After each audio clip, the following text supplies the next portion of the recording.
Well, that's interesting. Why can I not see it?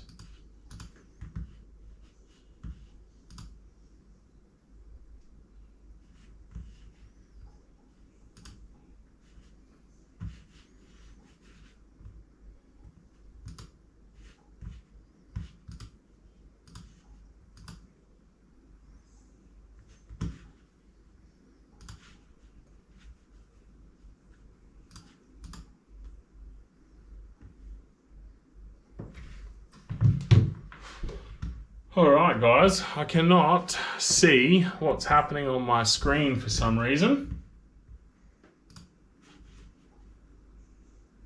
So,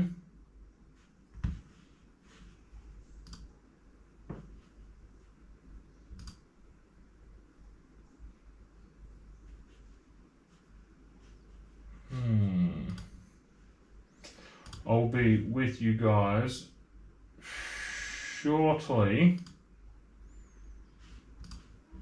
Oh no, we keep jumping around here.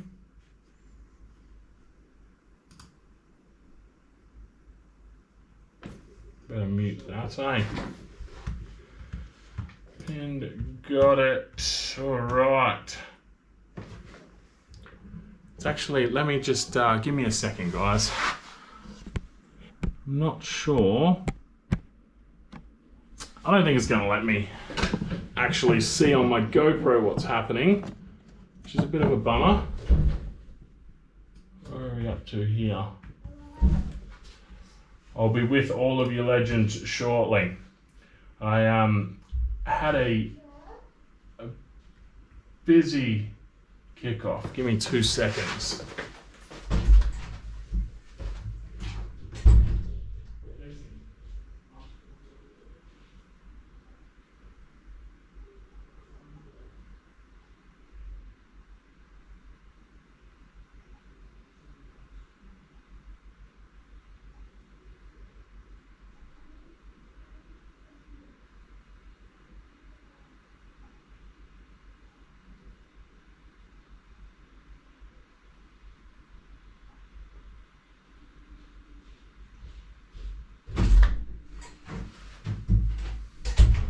Well, we're certainly off to a rocky start, if I do say so myself.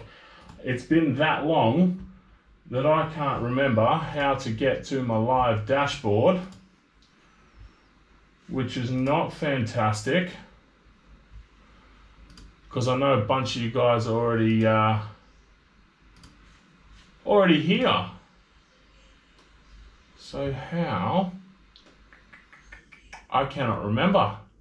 It has been so long.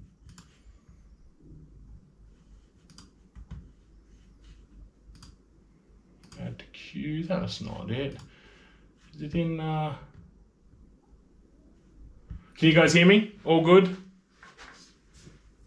Things just aren't running smoothly just yet.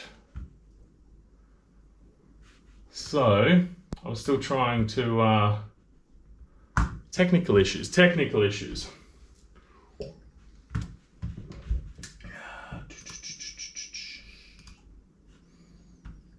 I actually think it's here somewhere, isn't it? Viewing control room, there we go. All right, we're getting somewhere. I still can't see what, I still can't see what's happening on my GoPro here, which is that's not good. Oh man, it's a bumpy start. How is everyone doing? All right, who we got? Mike's Wooden Things and Stuff. You are first, mate. You've been trying to do that for quite some time, haven't you? Congratulations, my friend. Mike, how you doing?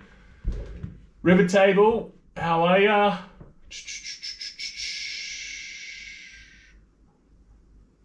Again. Eric, how you doing, mate? Timonius, good to see ya.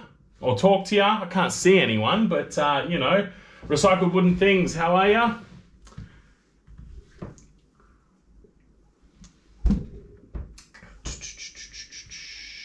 think you went to get a beer. No, my son was running around the house. My wife's putting our daughter to sleep. And I don't think Dex knew that, so he was looking for her. Singing in the rain, lovely. You can't see us. You can't see us. Tell you if your sound is good. You can't. Can you bring it up in another window? Yes, so I've got it sorted now. I could view it like on YouTube as you guys are viewing it, but I like to go into the actual live stream studio because I get a lot of analytics and that sort of stuff live while they're happening. So that's what I like to do anyway. So I've got that up and running now. I'm an expert in nothing. Mike, how do you watch your lives? Do you not use the and what's annoying me, right, is I've got the GoPro with the front camera, like the front screen. So you're supposed to be able to view from the front screen, but obviously my settings, I haven't used my GoPro in a long time and something's happened to my settings because all I've got is a countdown of how long we've been running. I can't actually see myself. So normally, like, I can just tilt the camera and I can see what you guys are seeing, but I can't this time. But yeah, this is like the back end mic. This is, so you get these analytics down here, concurrent viewers, average watch time, all that sort of stuff, instead of just watching it normally. And what's super annoying about not having the front camera is I can't see now because the camera's facing me what you guys are seeing. Super, super annoying. Super annoying. So what's everyone been up to? It's been like, according to YouTube, it's been like 3 months or something since we've done a live, which is a very long time. I'm aware of that. Very long time. My rosters have changed, so I've changed jobs now. So I'm not on a 4-and-4 roster anymore. So the reason I couldn't do consistent lives before was because I was on a 4-and-4 roster, so I'd get like 4 weeks of Saturdays off, and then I'd be working 4 Saturdays in a row. So it just didn't work. But now I'm on, week off. So that opens us up to a Saturday live every fortnight, starting today. So that is the goal moving forward for the rest of this year, is every Saturday on the fortnight, starting today, we will be doing this live, 11:30.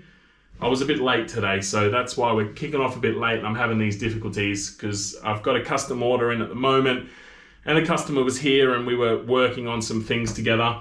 So I only had like 5 minutes to kick off, and then my GoPro wanted to update, which it's clearly messed up some settings because I can't see what's happening.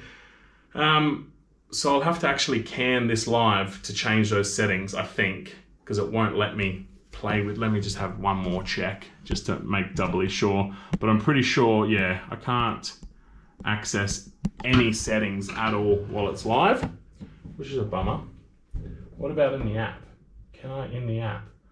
Preview not supported. If I close that, no, I don't think I can do anything in the app until the live stream's over either. That's all right. It is what it is. It is what it is. Chili Man, how you doing, mate? I do the whole thing on my phone. Chat comes up on my screen while I shoot. Ah, right. No, you should do it with your laptop, Mike. You get so much more insight, mate. So wet in Queensland. Yes, I've heard that it's wet in Queensland. My brother's getting married at the end of the week in Queensland, and I think they need to hire a submarine for the wedding. Chili, thank you very much, man. Everyone hit the thumbs up. You're a legend. You're an absolute legend. So what's everyone been up to? I've spoken to a few of you guys sort of in the interim. It's been a really interesting, what have I put out this year? I think I've only put out 2 videos and we're in May, which is really, really shitty on my behalf, I know. But I've had a lot going on. So I've got another one in the works though. It's like, I'd say probably about 70% complete. Yeah, so I've just got to make a few more bits and pieces for it, which I went and got what I needed to make that yesterday. So tomorrow I'll be looking at finishing that up. I've also got quite a big hat rack that I need to get finished up. Hat rack, coat rack, whatever it's going to be, I don't know. But so I'm hoping to get that finished up tomorrow. And then, yeah, I need to make a plan. Now that I'm in this new job, got the routine sort of, well, I've only done 2 swings because I caught COVID, which sucked. So like it only sucked because I couldn't go back to work. Like realistically, it didn't affect me too badly at all. I was quite lucky. But yeah, I clearly don't care about analytics, or I'd change what I'm doing. This is true, Mike. This is true. I'll find a handyman. It's the back end. Plus, you know, you get to serve people ads randomly. Which actually, I can't see that setting, so I'm not sure what the go is. YouTube, funnily enough though, since I've reduced my output of content, it seems that YouTube has been contacting me a lot more through emails. So like I've been getting tons. They send me their videos that, you know, their employees make, you know, about how to up your engagement and how to do all this, because I haven't been putting out content nearly as much. So they've added, like, I think it's called Super Thanks. It's like a super chat feature in a live, but it's on all your videos. So it's like a mega thumbs up kind of thing, I think. So they've hounded me recently, like in the last month, I think I've got about 6 emails and videos all about that sort of stuff. And then they're just constantly sending me emails about, you know, to maintain your channel growth, you need to continue to put out content, rah, rah, rah. So yeah, things have been super slow. So I'm hoping that doing these fortnightly lives can compensate for that a little bit. So I get 6 days off work now, every fortnight.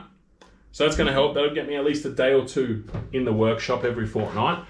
But I am I've got to do all my custom orders, which obviously fund the ability to make what I make on YouTube.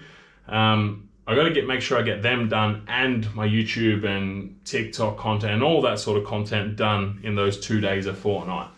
So it is still a little bit stressful. But these lives, I've literally booked them into my calendar now. So these are going to happen regardless. These are going to happen. That's my main focus, is to get this a regular show. We need a regular show. Mike had COVID too. Yeah, man. I was quite lucky. Like, I got a little bit congested, and that was pretty much it. I had a headache on the first day. That's why I did a test. But what blew my mind, right, is I'd worked for 2 years in COVID hotels. That's what I used to do. I don't think I ever really said that on the social media, just in case. But yeah, so I used to do security at the COVID hotels, the quarantine facilities. And I never caught it, right? Never caught it. And then the borders are open, and we're open for travel for like 2 months. And I catch I catch it. It's ridiculous. So, but as I said, it's just a pain. Your voice doesn't sound as deep as your show as it did on mine. Mate, I said this to you. I don't know what the hell happened with that podcast episode that we did, but my voice is not that deep. That's the first thing I noticed. The only difference is, for your show, I was using my mic over there. So I'm assuming something happened there, or something on your end when you got the files. I don't know. But my voice is nowhere near as deep as it is on that podcast episode.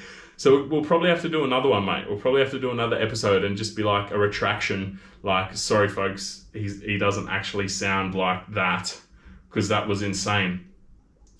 But this is just through the audio on my GoPro, which I'm not... Oh, actually, I think I have linked my I did use my GoPro for our shoot. So maybe I just ditch the microphone and see if we can just do it like normal. The only concern will be hearing you, but I guess if I wear headphones and connect them to the computer, we can probably work around that, man, if we want to do another episode and just, run it as a retraction sort of thing. The better half had to travel to WA from Victoria to catch COVID. Oh, no. Yeah, it's running rampant over here. We had over 17,000 cases a couple of days ago, which they equated to if we had Sydney's population, that would have been equivalent to Sydney having 50,000 cases, which is just mental. So I was actually thinking I'll kick off a little TikTok live at the same time, because I did the current project I'm working on. I've done a couple of TikTok lives in that. So if you don't follow me on TikTok, head over there because you would get a sneak peek at what I'm currently working on. But it's the Patreon project. So if we've got Patreons, Chili knows what it is that I'm working on. But my Patreons took a vote and picked this project that's currently in the works. So let's have a look at TikTok. I know you guys aren't a fan when I do TikTok lives at the same time, are you? But let's have a look. Let's see if we can we set it up there. It's always weird because it's like, which camera do you talk to? Like, you just never know.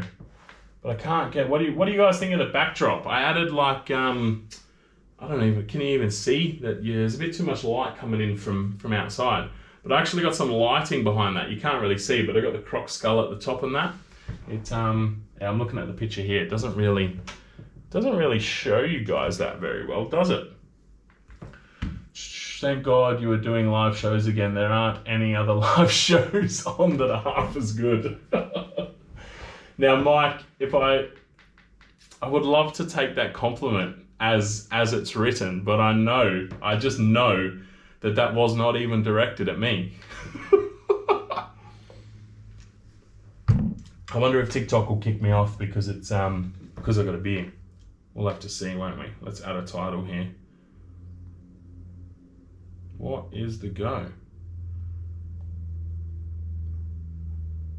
This is weird. All right, let's try again. Add a title, change. Let's take a photo of that shelf over there. That'll do. Perfect. Perfect. All right, but it won't let me make a title. So,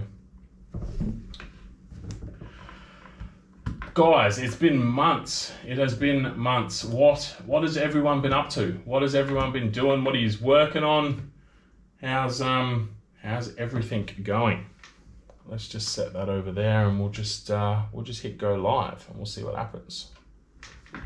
See if we get anyone on the talk jumping on as well.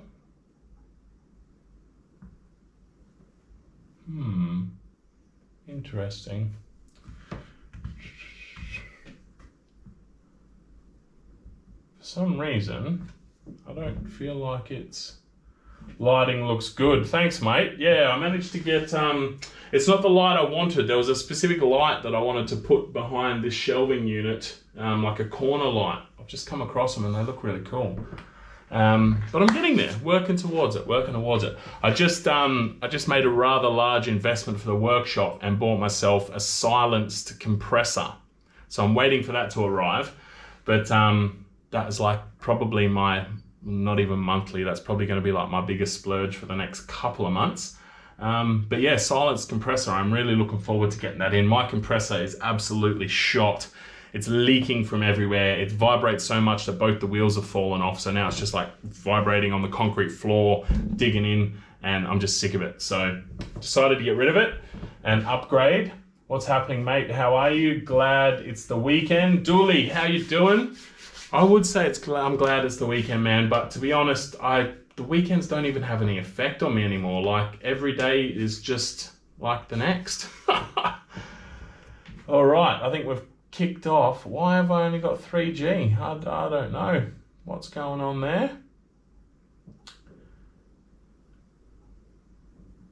I should be connected to Wi-Fi, but if I close TikTok, it's probably going to cut that live off. Oh, there's the issue. Why have we connected to the printer?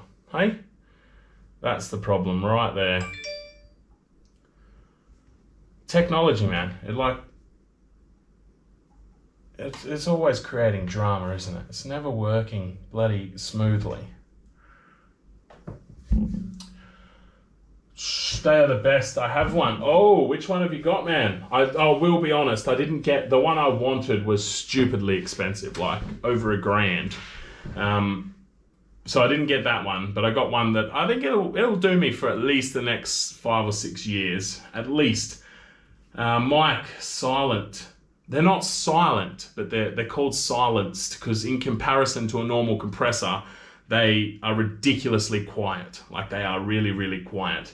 To the point they've got them at the shop, like plugged in, ready to go. So you walk in, you turn them on just to see how quiet they are. And you can have a full-blown conversation while it's right next to you powering up.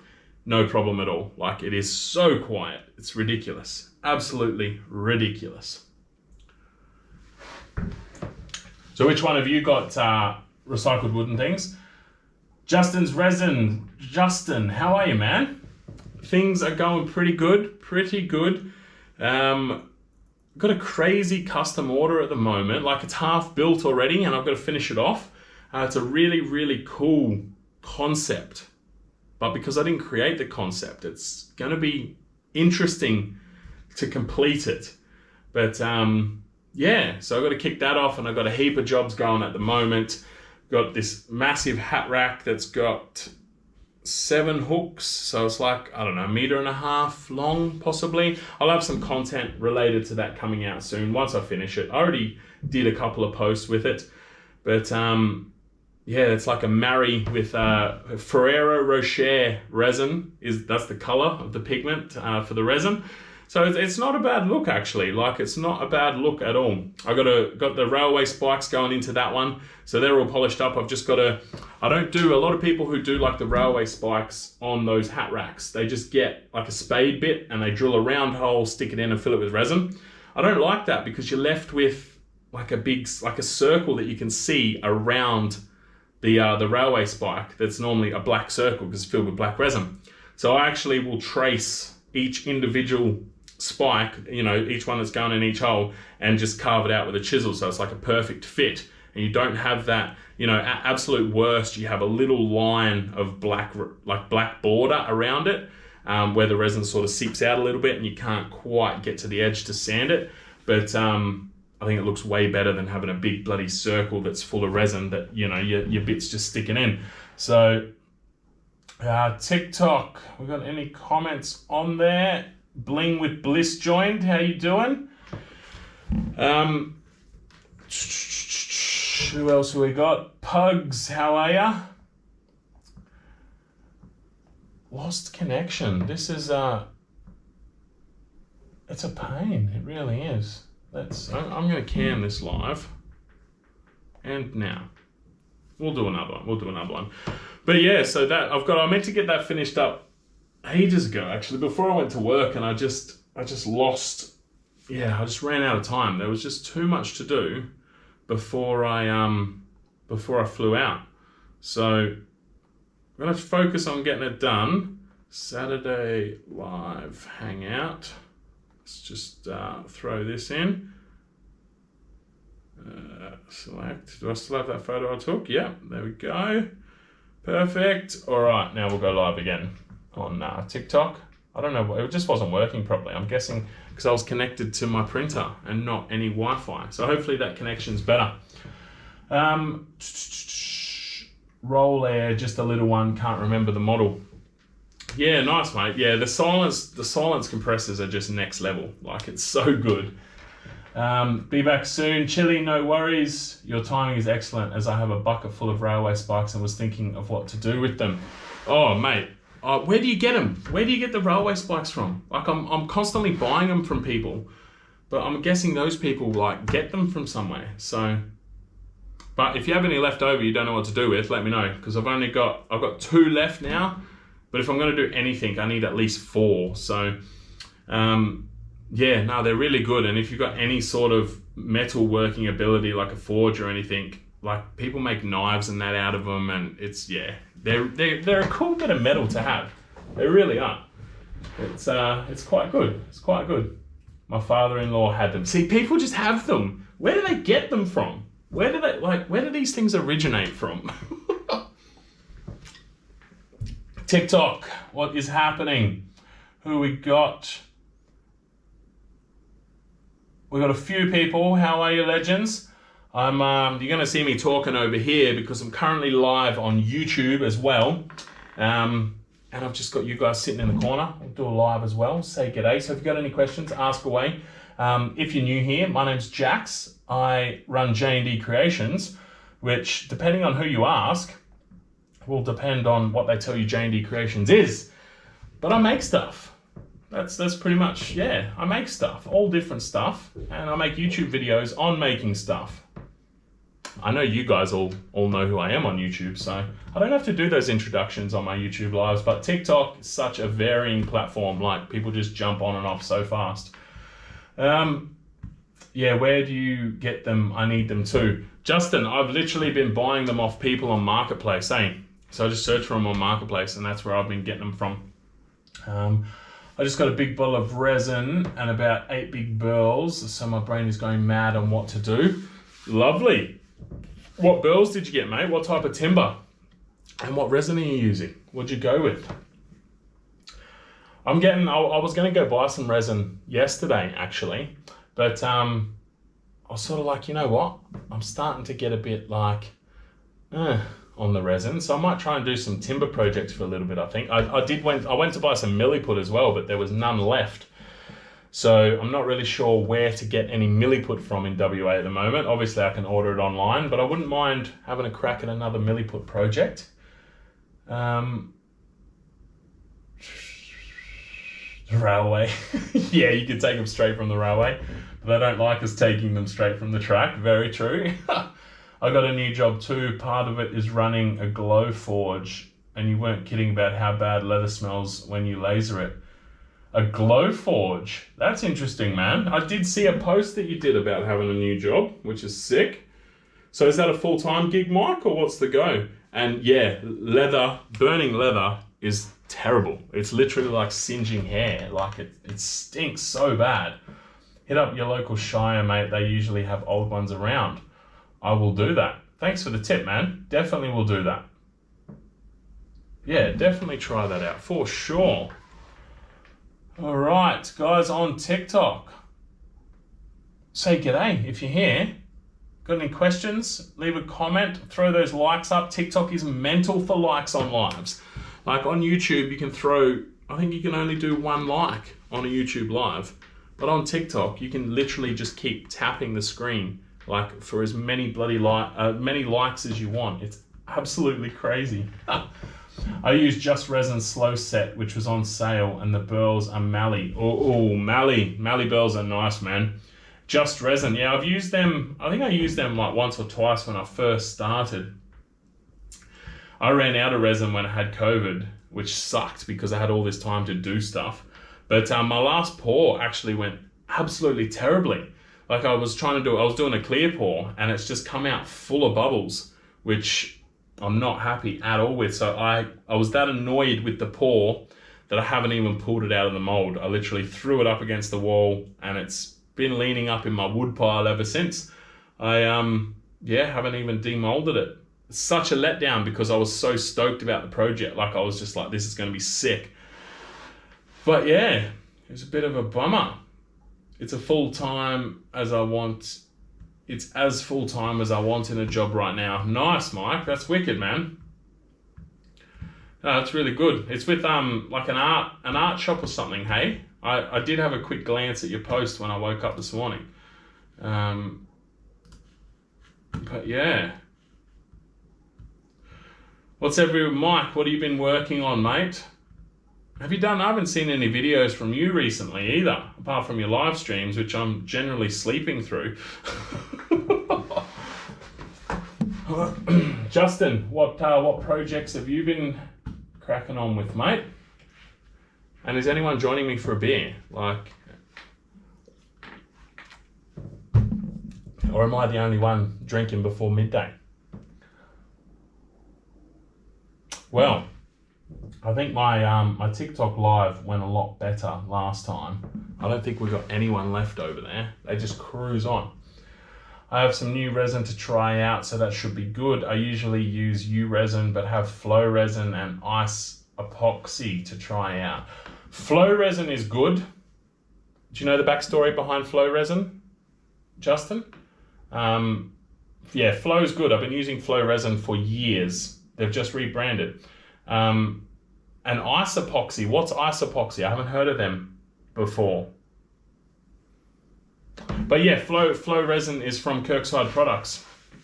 So they're yeah, they're a wicked bunch down there. I used some of their deep pour stuff not too long ago. But yeah, I like the epoxy cast. That's probably one of my favorites. That's what I've used the most of, is the epoxy cast.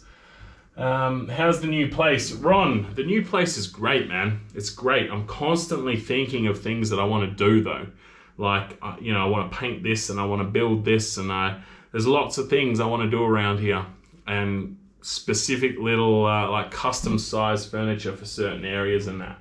So that's good. It's definitely keeping me busy, that's for sure. The people who show up are generally sleeping through them too. Oh, no, well, I know your last one, mate. I was, yeah, I think I knocked off just before you started and I went straight to bed. Midnight there, Mike. Wow, what are we here? We've just gone, oh, so 12 hours difference. We've just gone 12 p.m. here. Eric, I'm having a bourbon. Good one, mate. Can't make fun of Mike if I fall asleep. True. Yeah, everyone just takes the piss out of you. Hey, Mike. Yeah, I'm constantly, like, there's so much I want to do around this place, but then I'm like umming and ahhing because I do want to buy a property as well. So it's like, do we make all the changes here, or do we just wait until we get more land and a house that we're probably going to live in for longer than this one? But it's good fun. I do enjoy the fact that I can do the changes if I want to. And I got a bunch of paint there. I just need to get my act together and do it. I've been getting a bunch of orders for pens and some bottle stoppers, but need some UV resin, but it arrived cured. So, it arrived cured, bummer. Yeah, I didn't have a chance to get it while it was Kirkside. Yeah, nah, flow resin is good, man. It's good. Where are you getting your UV resin from? My house is a constant state of construction in my head. Ron, I know exactly what you mean, man. Exactly. The next project is some LED bar tops and 15 tree stump stools for a festival bar. Wow, that's wicked, man. Where'd you pick up that job? That's awesome. 2 p.m. in Queensland. Yes, wicked, Eric. It's my brother's doing like a Bucks day today, actually. I was going to give him a call, but I don't reckon he'll answer by the end of today. Ice epoxy I saw on Insta, so figured I would try it. Yeah, righto. I haven't heard of them. Yeah, I've been busy doing pen orders also. Wow, lots of people doing pen orders, eh? They're so mean to me. Mike, you encourage it, mate. You encourage it. That's why they're so mean to you. It is, you just encourage that.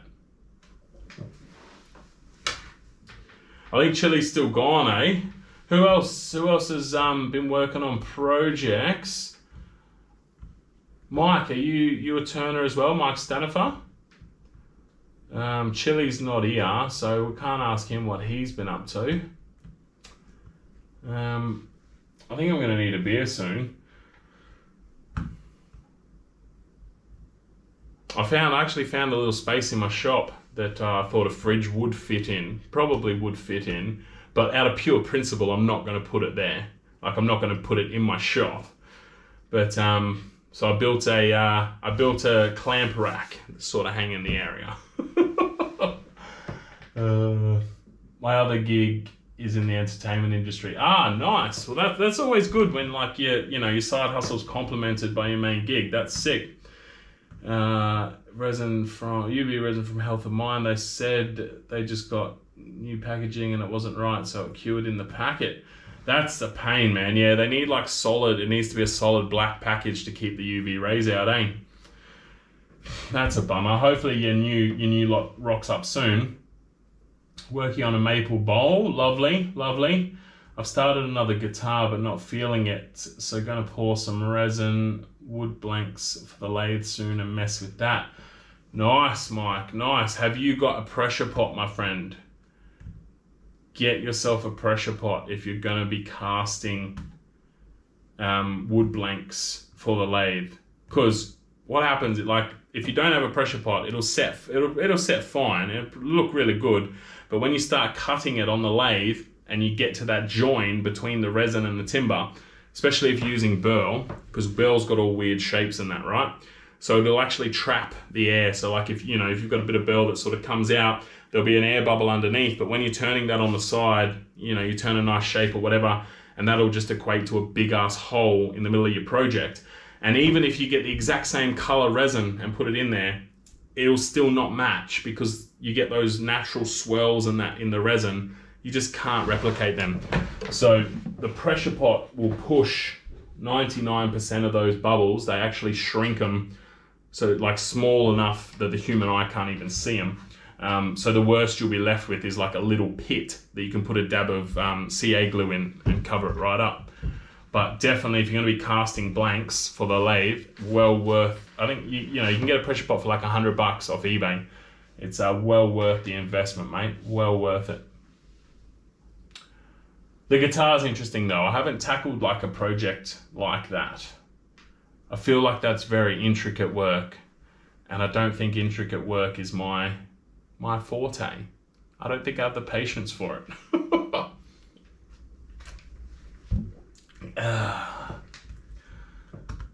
Just be prepared too, Mike, if you're going to be turning resin.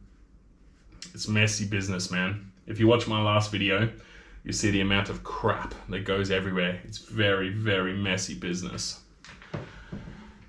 Shadow Elmo, hi mate, how are ya? How you doing? Live over on YouTube at the moment, and figured I'd set up a TikTok live as well.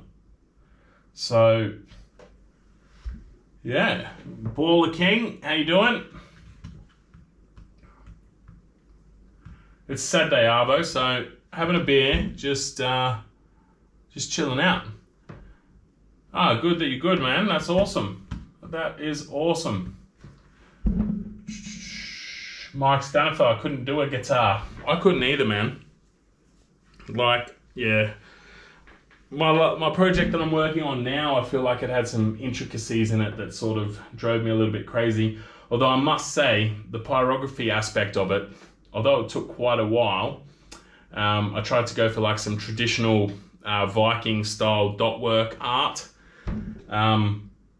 And I loved it. Like, I was super addicted instantly to the point that I want to incorporate that in projects going forward in some way. I'm not sure how, but I definitely want to incorporate that in some bowls and stuff. I reckon that'll look sick. I found some railway spikes on Gumtree. Yes, they are all around. Thanks, Eric. I will jump on there and have a look, man. I'm in the process of painting a guitar. Nice, nice. The video for that on TikTok, is it, man? Still no pressure pot. This round of casting is just basically a bunch of little river tables that I'm going to turn into bowls. River tables that you're going to turn into bowls. Like really, really shallow, are they? And then you're just going to put like a little dip in them? Is that what you mean? Yeah, right.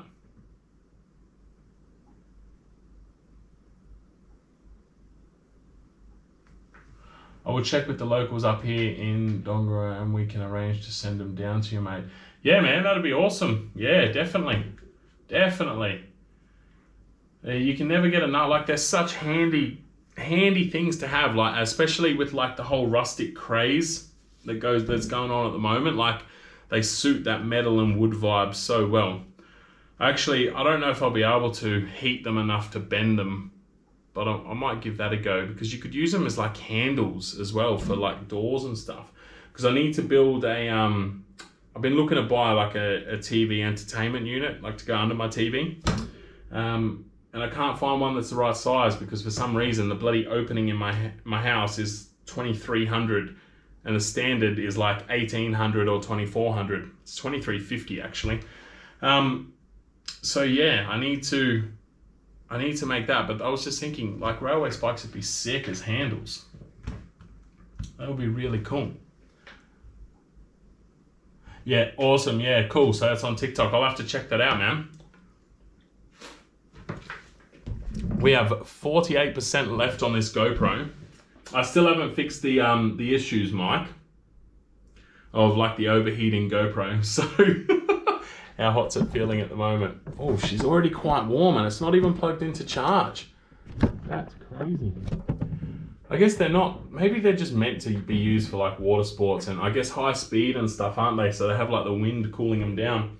I'm gonna have to plug it into charge though, so at any point, I'm gonna have to unplug my laptop and hope that that doesn't die because I'm using the same charging port.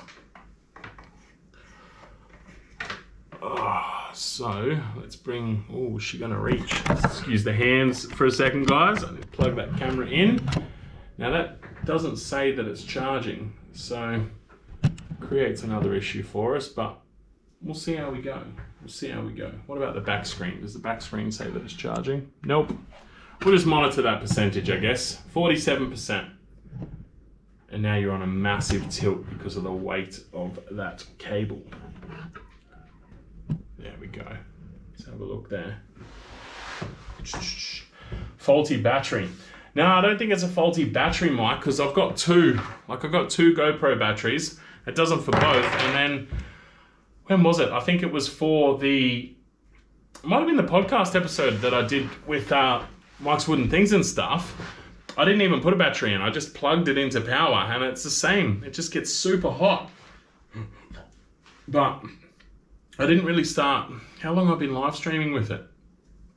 I'm not sure, but I feel like I didn't really notice the issue until after that sort of 12-month warranty period had gone. So, yeah, it's a bit of a bummer.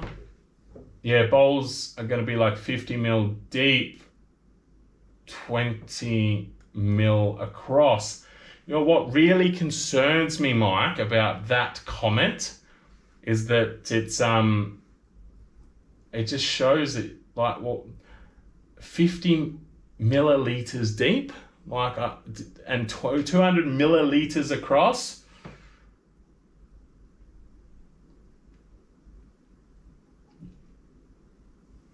You know you're using the wrong form of metric there, hey mate.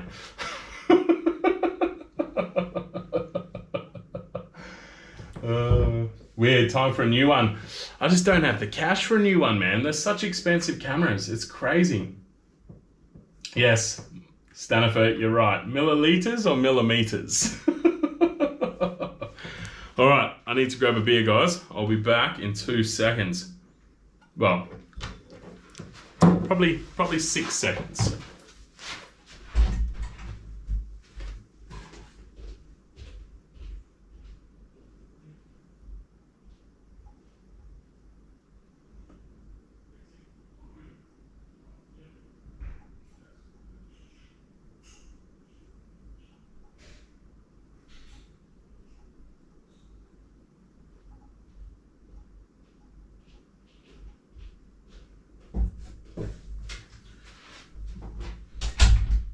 All right. Hey, question, now that I'm back. Can you guys hear the fan going or not? I forgot to ask. I meant to ask that like way earlier.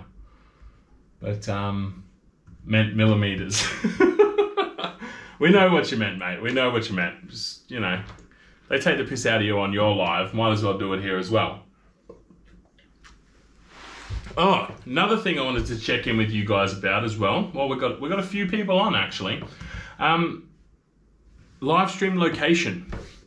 I know, I think it was Mike's Wooden Things and Stuff. Mike preferred the workshop lives. I think I asked it like a while ago, but I can't really remember the whole gist of it. So what do you guys think? For live streams, would you prefer them to be in the workshop or in the office here? Because, yeah, I mean, obviously want to do what you guys prefer. And if you prefer to sit in the workshop and have a yarn, then we can definitely orchestrate that. Shut up. At least I tried so he wouldn't be all, what's that in metric? I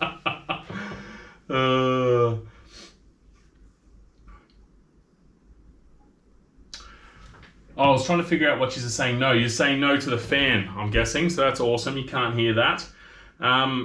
Yes, I appreciate the effort, Mike. I do appreciate the effort because if you'd given me that in inches, I would have had no idea. No idea. But I've got an 8-inch jointer, so I know 8 inches is about 200 mil, and that's where my conversion ends. But yeah, overall, what would you guys prefer? Live streams in the workshop or live streams in here? because the whole idea of setting all this up in here with the lighting and all of that was eventually to get into podcasting.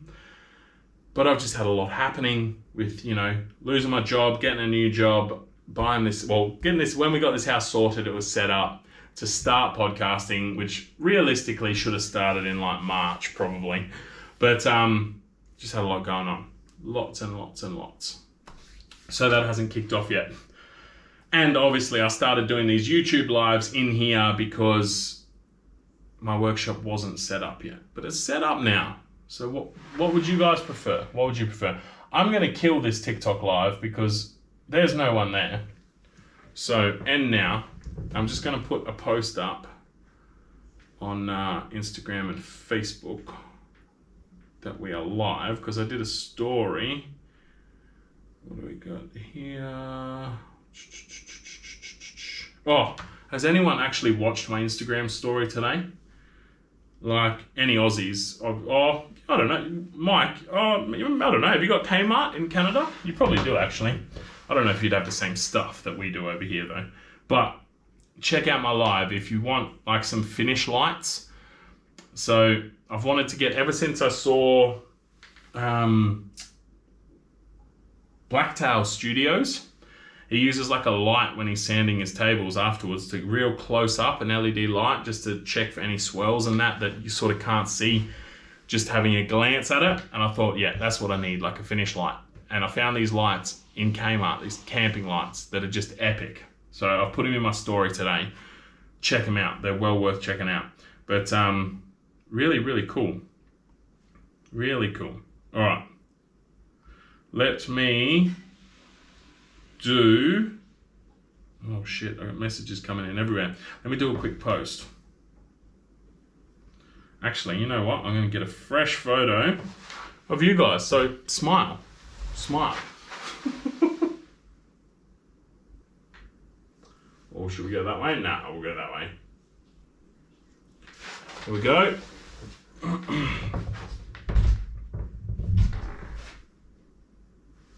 Hearing noises. All right. Post this up. What do we got? Workshop. All right. So Mike's voting workshop again. Justin, mix it up. The whole life thing getting in the way. Know the feeling. Recycle wooden things. Yeah, man. Like, it's mental. Life gets in the way so much. You should have told him the measurement in football fields. No Kmart in Canada. Oh, wow. You don't have Kmart in Canada. US has it. Yeah, US has everything, don't they? Well, Kmart's like, I don't even know what to, like, give you an example of what it is, man. But it's like just, it's a real cheap shop that has, like, so much stuff. Everyone loves it. And most people's houses, it's like IKEA, but cheaper and a bit nastier. Like, it's, the quality is worse as well. I think they are similar to Bunnings. Apparently haven't seen them, just saw it on TikTok, so going to check it out on break. What, Bunnings have the same lights? They're wicked, man, Justin. I'd highly, for 35 bucks, man, you can't argue with that. They're really good. Yes, there was, but a lot of them closed. I think Amazon has hurt brick and mortar stores. Also, where did you get the torch from in your story?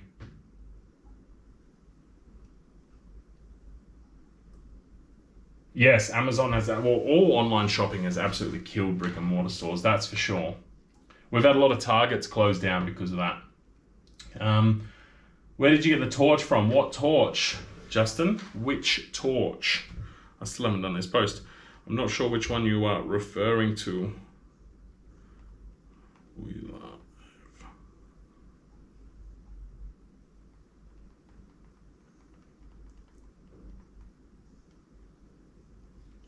Now I did copy the, no, it's not going to work, is it? All right, let's copy that link. Oh, we've got, have we got our thing back, or do I need to, let's hope this doesn't affect the stream. I've got to connect my app back to it. Oh no, connect it back, but it won't give me the link. That's all right. I will copy the link from here. And this is why you have a computer at the ready, Mike, so that you can do stuff like this. So if I copy, and this is why you have Apple everything, because if I copy that on my computer, then I can just paste it on my phone. I love that I figured that out. It's bloody awesome.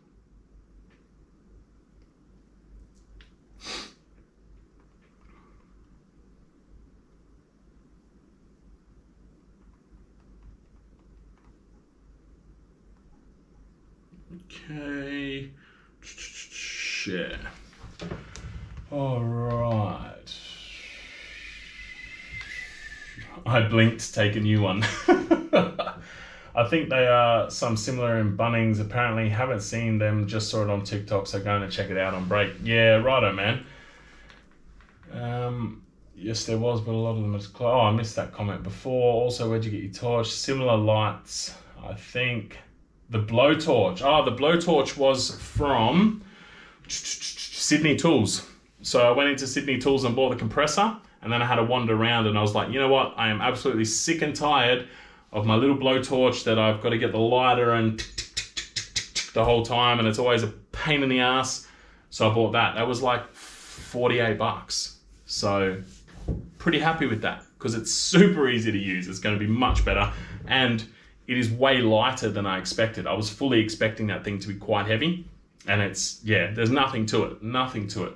So I haven't tried it on resin yet, but there's no reason it won't work. And I think it's a nice blue flame, so it should be quite a bit hotter than my last one for heating up, you know, branding irons and stuff like that.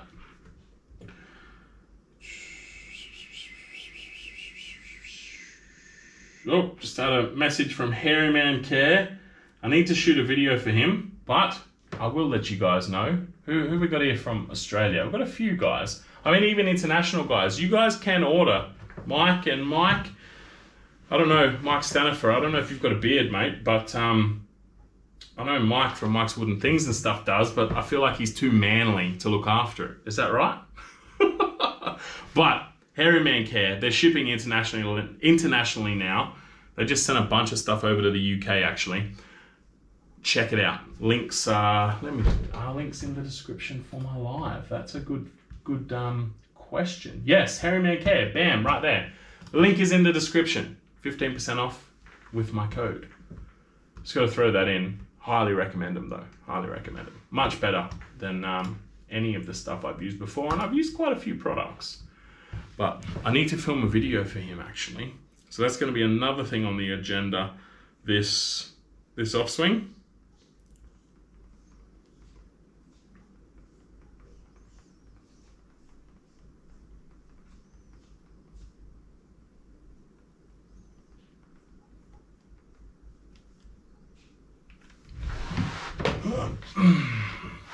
I loved mine, Hairy Man. Awesome, Eric. You on the Hairy Man Care as well? It's wicked stuff, man. It's wicked stuff. I just got the Odin's Potion shampoo, and it is killer as well. So many different scents and stuff. It's wicked. Wicked, but Odin's Potion for the win. All day, every day. All day, every day. So, what else is on the agenda, guys? What else has been happening? I don't think Chili's coming back. He said he'll be back in a minute, but I think he's out.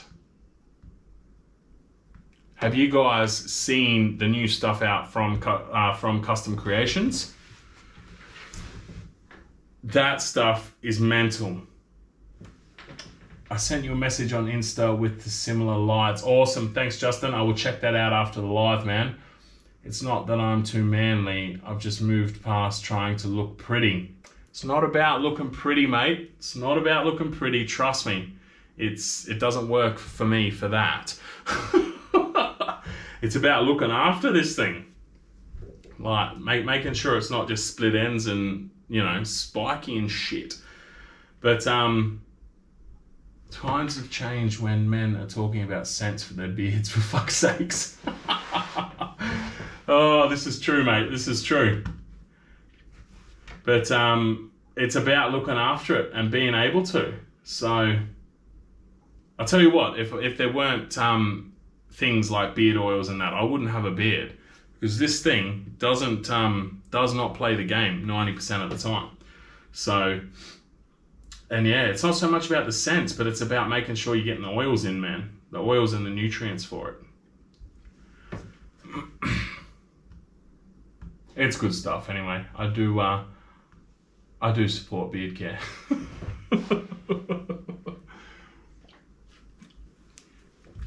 Times are still changing though, Dooley. There's still a lot of people who don't like to talk about that. So it's not, times haven't quite fully changed yet.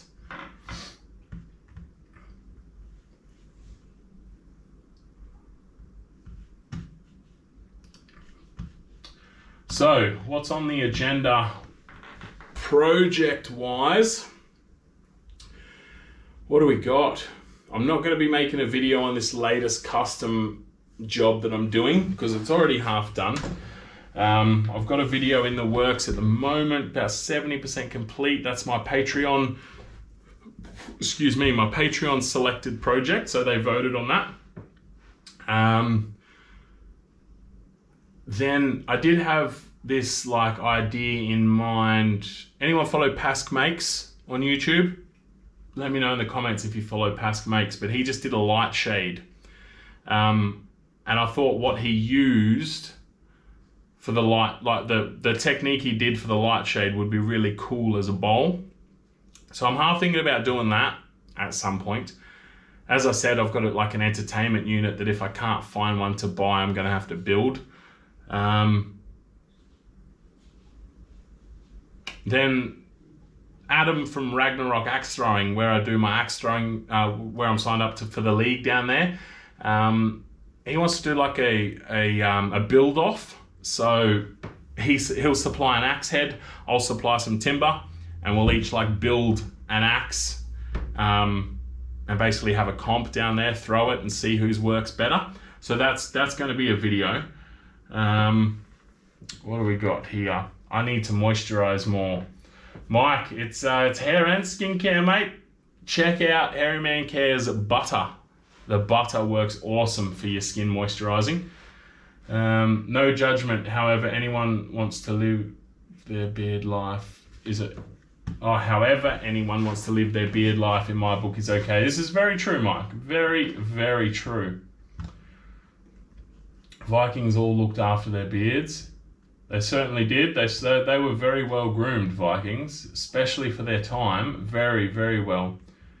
Yes, to Pask Makes, I really want to make that. Yeah, the light shade was really cool, eh? So I want to take that idea with all the holes in that he did and convert that into like a bowl.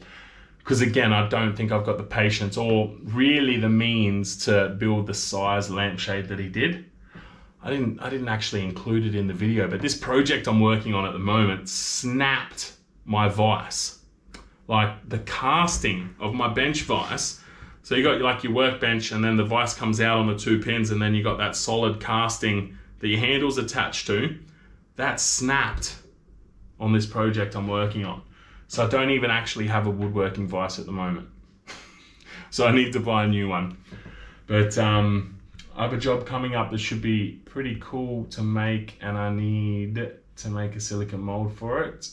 I haven't done that before, so that should be interesting. Yes, I was actually talking to Custom Creations. That's what I was talking about earlier. We'll get back to that in a minute. But I was talking to Custom Creations about some silicone molds, man. Let me know how you go with them. That light shade is rad. I had the same thought about doing it in a bowl. Yeah, Mike, I reckon it'd be sick as a bowl. And I'm pretty sure I have seen it before, but I can't pin sort of which creator I saw it from in a bowl, but I think it'd be really cool. Kyla, how you doing? Chili's back. Stanifer, the rest of the world has dart leagues, but Australians throw axes. Funnily enough, Mike, the World Axe Throwing League Championship, because it's a worldwide thing, is in Canada. Axe throwing didn't originate there, I mean Vikings. But as a sport, I believe it originated in Canada, and that's where the World Championships are held, in Canada. So, yeah, lots of people throw axes in Canada. Yeah, that's where the World Championships are held. Were you hitting it with a hammer when it broke? No, I wasn't hitting it with a hammer. I was tightening it down on my bit of timber, and it just went gone. So the casting split straight through. So I was a bit annoyed at that, but yeah, it is what it is. It is what it is. But backtracking a little bit, I was talking about custom creations. Let's see if I got the photos here. Right, look at, again, this is where it comes in handy to be able to see my little screen, because I can't see what you guys are seeing there. But these Carbatec documents just came out recently, and I got emails from Carbatec and all that. But they've picked up Custom Creations' new range of stuff. So Carbatec are no longer just selling the custom grit, step 1, step 2. I think they had the custom wax and the liquid wax as well. They've like taken on everything by the looks of it. Amazingly enough, which it does surprise me, the automotive polish as well. They've got the automotive polish, which I didn't think Carbatec would have stocked something like that, but they have. And Custom Creations has done like a full rebrand as well with all the labels and stuff, which looks sick. I'm not lucky enough to have seen those. I don't think I've got any of the new labels, but yeah, you got high-speed polishes, car polish, the blue sheen. I used that in my latest video. High-speed polish. Now we've got high-speed polish and rotary polish, which I need to double check with Scott what the difference of those two are. But yeah, there is a bunch of new stuff from Custom Creations. J&D code is still good for them. As always, I think we'll support each other for probably till the end of time, until I give up on this channel. But definitely worth checking out, guys, if you haven't already. Canadians also do moose throwing. Right. We have World Lumberjack Championships in our park downtown all the time. Axe throwing is a part of those. Wow. World Lumberjack Championships. Man, I think I need to move to Canada. That sounds sick. That is awesome. Congrats to Chile. Yeah, rebranding looks awesome. It certainly does, eh? Rotary polish is a 40 gram tin, especially for rotary tools. So it's for like a slower speed then, is it? Like for rotary tools like Dremels and stuff like that. But for a smaller speed, so you're not going to use that on like your buffing wheel on your grinder. Is it formulated differently? I think the rotary is for smaller stuff like jewelry. Yeah, I'm just interested if it's formulated differently. High speed is 200 gram and 60 gram bars. Yeah, they're the same. Are they the same product, just in a different presentation? Like there's one in a tin for smaller application, but it's the same stuff? Or are they two different products?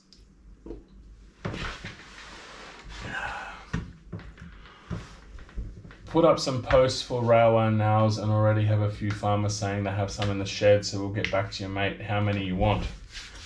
Dually, that's wicked, man. Depends on cost, but I definitely am keen to grab quite a few.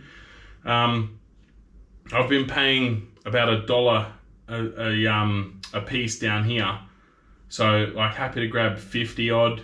Let us know pricing though, man. Flick me through a message. We'll tee something up. Gotcha.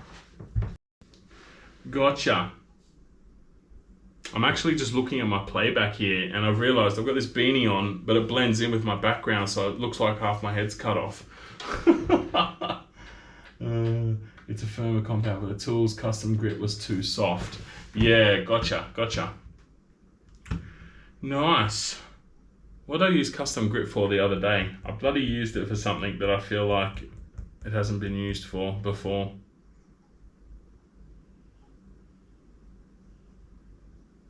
I cannot remember.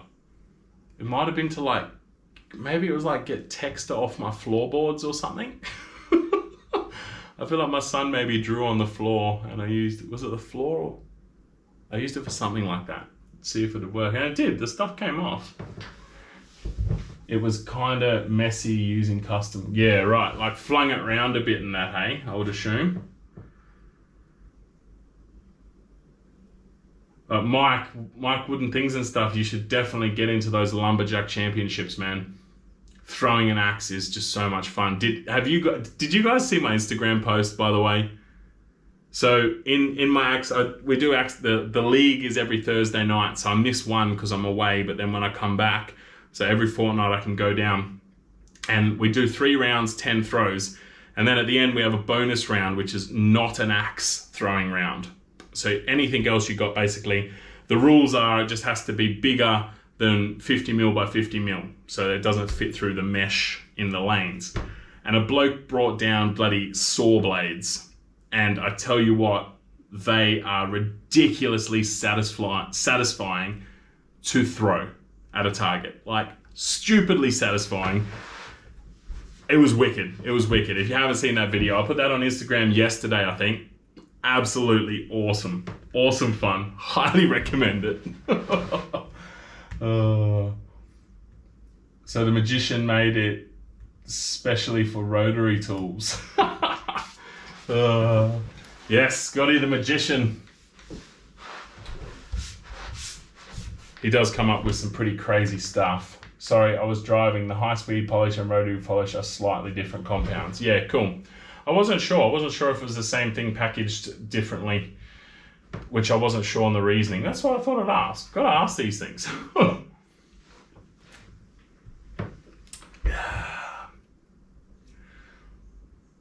I think it was the bars I got, the small bars, which were cool as. That must have been like a 60-gram bar that came in my last package. That was wicked. They're tiny. They're really cool. Really, really cool. So, Chili, what have you got in the works at the moment, mate? What's been happening? How hot's this camera getting? Oh, she's actually cooled down a little bit since I put it on charge, surprisingly. It's not telling me it's charging, but the battery hasn't moved from 46% in like half an hour or whatever it's been. So that's a good sign. It's getting power. It's getting power.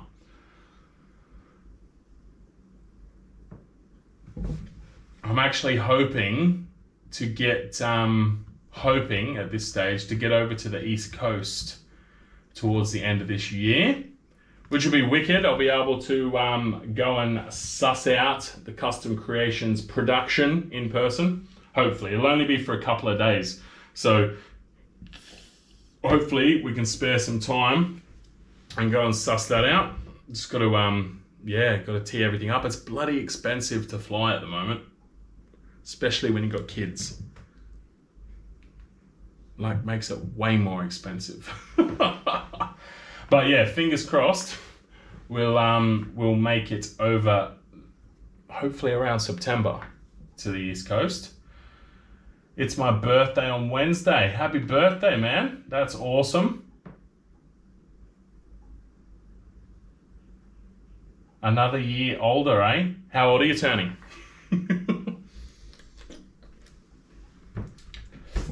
I was actually devastated that I had to let my 20s go this year.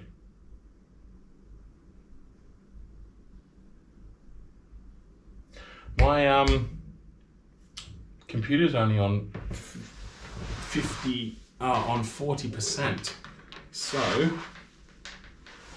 I'm gonna have to run another cord. Which is a little bit annoying. I've run out of PowerPoints in this room with all these bloody lights going. There we go. A little bit in the way, but should be right. Should be right. Happy early birthday. Yes, happy early birthday, Chili. From all of us here on the live stream. In case we don't get in touch on Wednesday. Happy birthday. 35, mate. 35. So what do you got? What did I hear last night? 38 is your last like big birthday. Because 39 is just a slippery slope to 40, and 40 sucks. So you got 3 left, mate. You got three birthdays left before it's all downhill.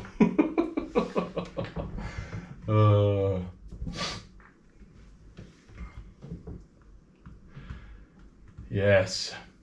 No, I'm looking forward. I'm looking forward to having the routine with this new job that we can get. I mean, I would like to do a weekly live like Mike does. He's got his weekly morning show, which I think is actually an evening show for him, but it's a morning show over here.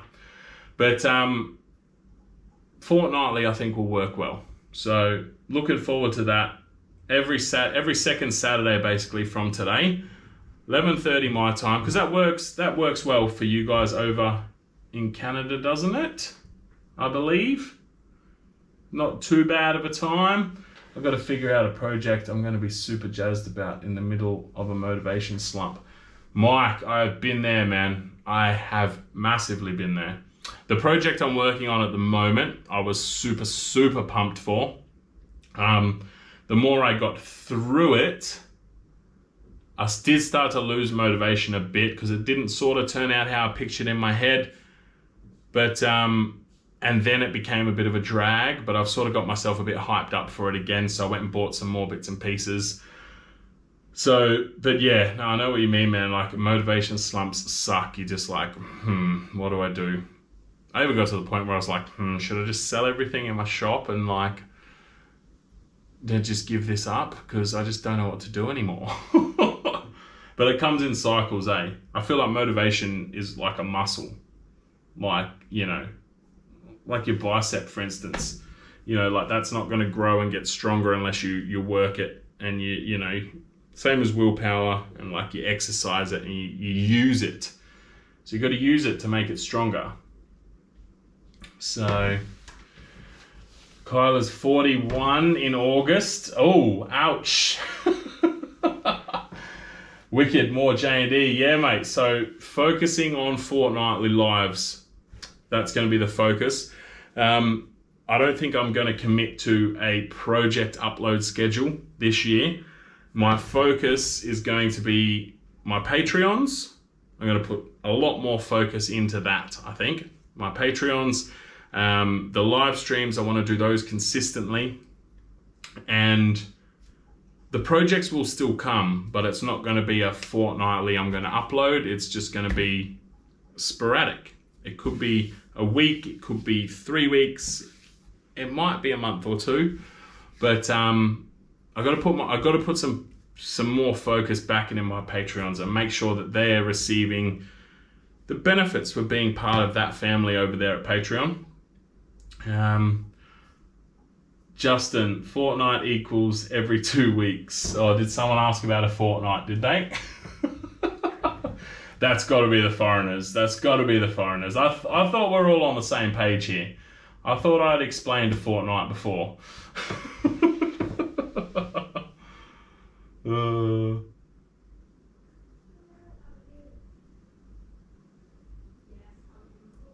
What, you're going to start streaming playing Fortnite? No. We're going to do a live stream every fortnight. And we're going to mix it up and relocate back into the workshop, I think, because Mike's Wooden Things and stuff's got like he's got a, you know, his beard in a bunch. He doesn't like the fact that I'm in here.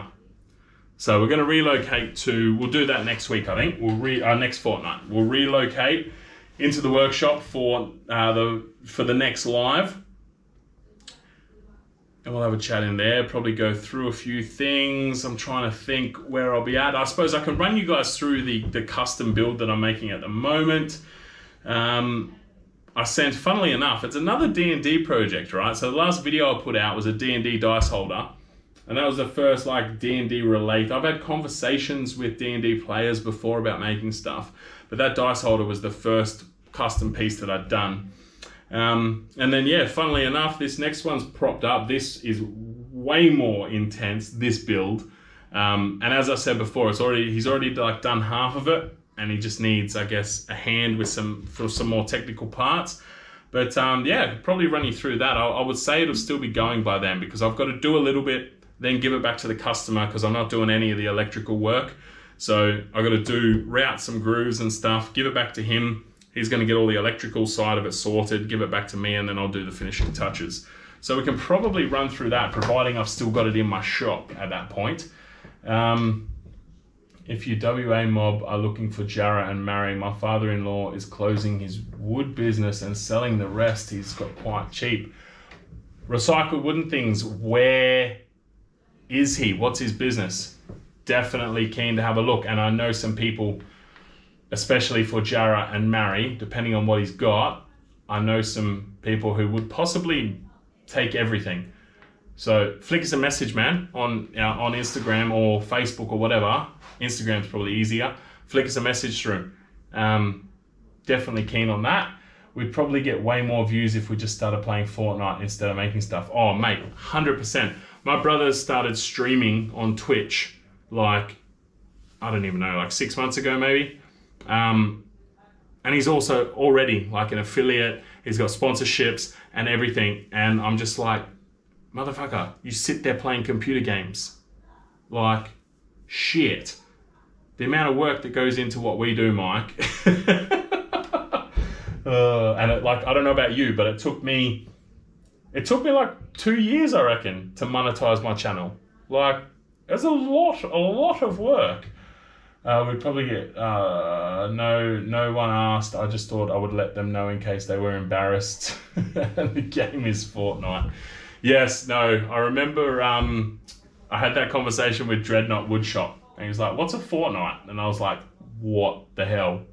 I didn't realize that was Australian slang. Copy. Yeah, hit me up, man. Yeah, I would be keen to have a look too. Yeah, man. Well, definitely. I will. Yeah, if I've got it in the shop, we'll go through it and I'll explain sort of what the go is. As I said, it's not going to be a video. And I'll check with the customer, but I can't see that he'll have an issue with me sort of going through the idea of what's being put together. Will do. He's in Boddington, however. Where's Boddington? I mean, it's not an issue. It might prevent me from buying the stuff, but yeah, where's Boddington? What sort of stuff he got? Well, with Justin jumping on that so quickly, I'm going to guess that Boddington's his way. Let me have a look. Boddington. 160 k's from me. Oh, down south. Yeah, that's not too bad at all, man. Not too bad at all. That's like, yeah. No, let us know what he's got. Yeah, I know some people. What sort of stuff? I'm forging a Celtic knife. First knife I'll be for. What makes it Celtic? Celtic? However you say that. I've always wondered about that. I'm not really sure. What, are you doing like patterns in it or something? What makes it that? Near Bunbury. Yeah, well, the guy who I think, depending on what he's got, the guy who may take a lot of it is in Nannup. So it's not too far from him anyway. I just passed 5,000 sub. That's like half subscriber for every hour of work. Congratulations, mate. Congratulations, 5,000. That's a good milestone, man. That's wicked. You're halfway to our competition and you're still kicking my ass. I'm just coming up to, let me have a look actually. I'm not far off 4,000, I think. I'm gonna need another beer. Yeah, so I need 96 more subs and I'll be at 4,000. So you're still kicking my ass, man. And I'm pretty sure the deal from Custom Creations is still still happening. First to 10,000, I think it was. Is that right? But you're halfway there, man. That's fucking wicked, man. Congratulations. Congratulations. Where was I? Bidding on Boddington. Celtic. Okay. Timeless WA hardwoods, mate. I gotta say, like, to turn and that, I think she oak is one of my favorites. But for resin work and that sort of stuff, Mary is hands down my favorite timber. Like, yeah, and I know a lot of people hate it because it's so full of gum vein, but that's what I love about it. It's so full of detail. Like, it's just incredible stuff, Mary. Jarrah, I can find a bit hit and miss with the Jarrah. You can get some really, really beautiful Jarrah, normally the younger stuff. But the older it gets, like the browner and eventually black it gets. But yeah, Mary, I do love that stuff. I have a Celtic twist in the hand, Celtic twist in the handle. Oh, chilly. You might have to donate that this way, mate. That sounds wicked, man. That sounds wicked. I might have to commission a blade out of you, mate. I was about to buy one from Grimfrost, but perhaps once you get your forge up and running, I can get you to make it for me instead. Yep, first to 10,000. Well, Mike's well on his way. He's kicking my ass at the moment. So, hey, Stanifer, are you still there? Maybe tomorrow in Mike's Wooden Things and Stuff live, because I'm going to be asleep, throw a little J&D promotion in there, eh? Yeah, you're going to scream past me in subs because one of your crazy resin things will get shared by someone huge and you'll blow up. Hopefully, man, one day. That was always my theory, was if I build stuff that's just crazy and weird, like when I started out, if I build stuff that's just crazy and weird, surely something's bound to go bang. And I think one of the weirdest things I built that I'm so surprised, I mean, my production quality back then was awful, but the resin goblets that I did, the resin and burl goblets that I did way back at the start of my channel was an idea that I wish, I mean, I could probably replicate it now, but they were like a 3-piece goblet that I stuck together. Looking back now, I'm like, yeah, I probably should recreate it with a higher production value now, but stuff like that, I'm just like, why is this stuff only got like 100 views? To me, it's a wicked idea.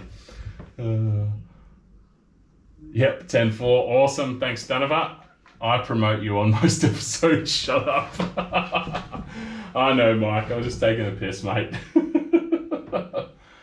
I'll be missing tomorrow's live as I'll be in a knife making class. Nice, man. That's wicked. I am super jealous. That is a goal of mine, is if I can sort of like, I guess, triple the foot space, like the floor space of my workshop. 2/3 would be to go to the woodworking, and then 1/3 would be metalworking. I'd love to get a forge in that because they just go hand in hand, like metal and wood perfectly together. Chili, I have a challenge for you. With your Celtic knife, right? Build a wooden sheath with green resin. Like, you know, use maybe Jarabelle. I don't know how easily you'll get Jarabelle over there actually, but something like Jarabelle that's like got holes all through it, and you use like a real lime green resin. I reckon that would be sick. That would be sick. And then just, yeah, leather sheath. If you implant like some magnets in the bottom, it'll stay on too, right? You just have that magnetic force there. Don't set yourself on fire, Chili. Yes, don't be doing that. I made my dining table. It's made out of marry and it is stunning. Yes. Yes, I just did my one. I don't know if you saw the video, man. But yeah, it was actually all going to be out of marry. And then I was digging through my marry pile that I picked up ages ago. I got this wicked score of marry, $200 for like heaps of it, heaps of it. So I was going through all of that and I found this beautiful piece of jarrah that I forgot that I had.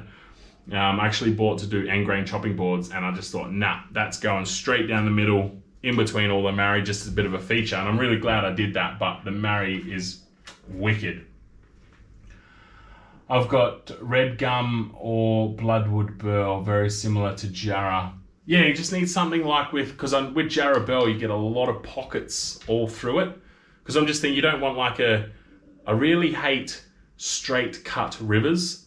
So like when someone takes a piece of wood and cuts it on the bandsaw and then fills it with resin, it just doesn't look right to me. Like it looks too unnatural, even though it's filling a natural product with plastic. I understand that. I understand it's not natural, but I love like a raw natural edge against the resin. I think that looks good. And with the burl, you get all that holes through it.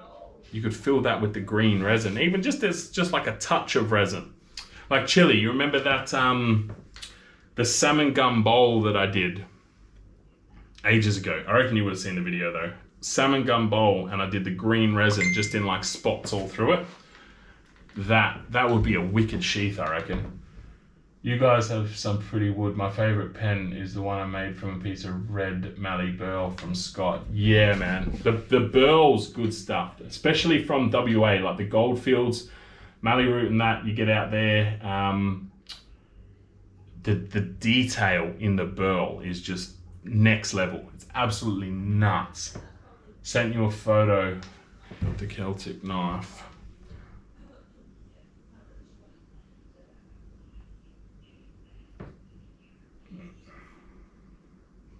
It's going to take forever to load.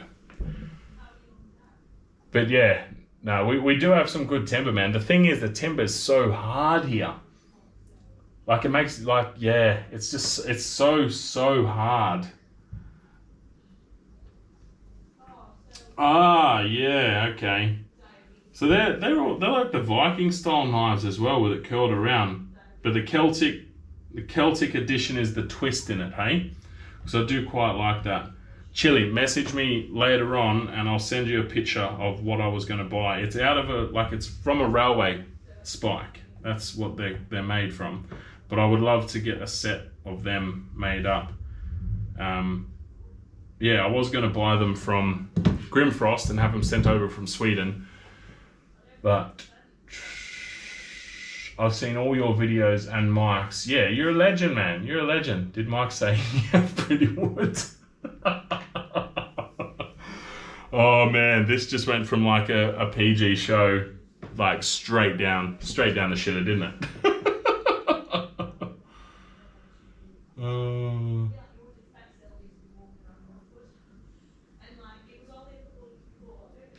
We live in Sydney and Canberra to stream. Power to the people.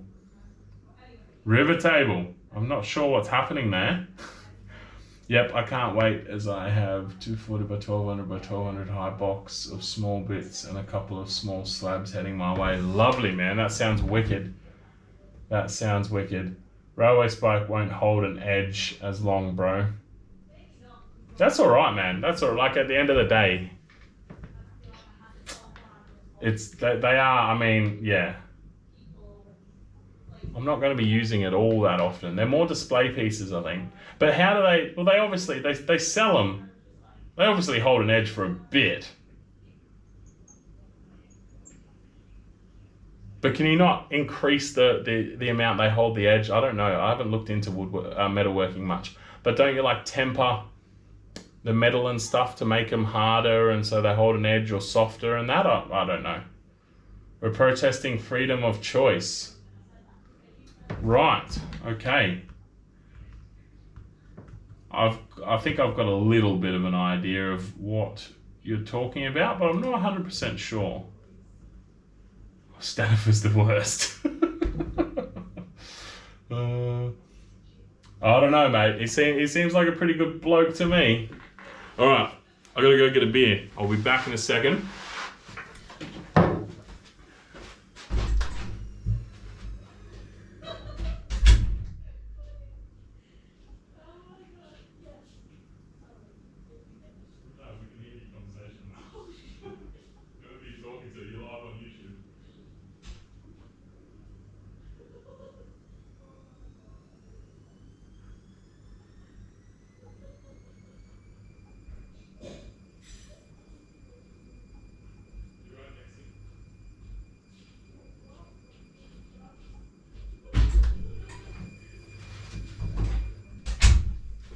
All right, where are we at? Real Table got arrested for just being at a protest. He got manhandled and caught on video. Ah, right.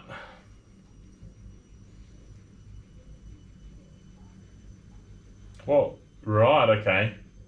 I'm guessing that was a protest in Canberra or something, was it? Different type of steel. Railway spikes don't have enough carbon in them to get as hard as high carbon or spring steel. Beer fridge in the office or workshop, at least pick one. Right, I'll send you a link after. Well, actually I can probably, let's see, Grimfrost. Probably find it now. I find that interesting because they sell them and they say they're from railway spikes. They look like they're from railway spikes. So,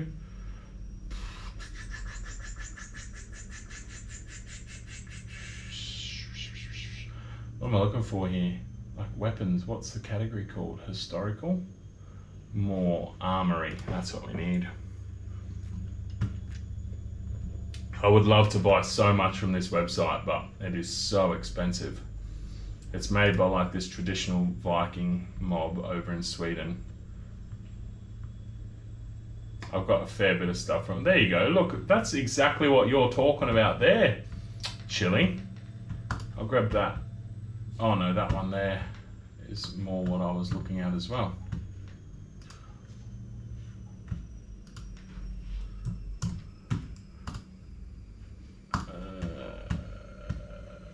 Then I can just paste it in here, can't I? So if I paste that link, yeah, that'll send a link. So, but what I was actually looking at was, they sell out of, oh yeah, no, they're here. They're here. These are wicked, like all of these. I'll just send you one, Chili. But there's like 12 different sort of designs of these. I guess I can send a couple through. There's a few different ones, but yeah, they're all made from railway spikes. I just think it's quite cool. It's quite cool. They're not too badly priced either. They're like around $45 each Australian, which is not bad. Not bad. All right. Off that, we detour. What do we got here? Beer fridge in the office or workshop. Yes, I do need to pick one, mate. I don't even have as much time as I want for woodworking, let alone taking on blacksmithing too. Yeah, I know what you mean, Mike. I know what you mean. But I figure by the time I can warrant getting 3 times the floor space, like a workshop that's got 3 times the floor space than I've got now, I'll pretty much be looking at doing this full time to warrant that. Like I would assume that YouTube's gone nuts, so I'm getting enough income from that, or, you know, I don't know. Who knows what the future holds, but I would assume at that point, which obviously would open me up to, you know, probably if I was doing this full time, I say I would work 4 days a week, probably 10-hour days would be my goal to run this full time. So yeah, I need to blow up Patreon as well to do that, I think. But that would allow me the time to do the blacksmithing too. But in true J&D form, I would probably just try and do it myself as well. So I'd probably bite off way more than I could chew. Unlike Chili, who's educated and goes to classes and stuff, I'm still yet to ever do any of that. Like, I've never, I don't know. I've never done a class for anything like that. I probably should, because a lot of the lathe is quite a dangerous tool. But I'd probably do the same with blacksmithing, I think, and just wing it. Leaf spring from a car would make a nice knife. Yeah, I hear of people using that. Leaf springs, yeah.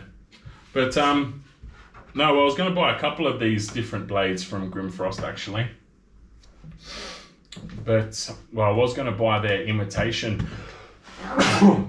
excuse me, their imitation stuff as well, and get like 2 swords, so me and my son can have sword fights, because he loves it. I keep using these cardboard, the cardboard tubes, but they keep breaking, so it's a bit of a bummer. But no, Grimfrost is a good site to check out if you haven't already. If you're Viking inclined, like it's all Viking stuff.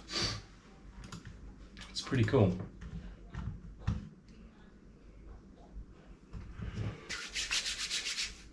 You can't actually see a lot in the background, can you? I mean, on my screen, let me bring it up on a normal stream and have a look.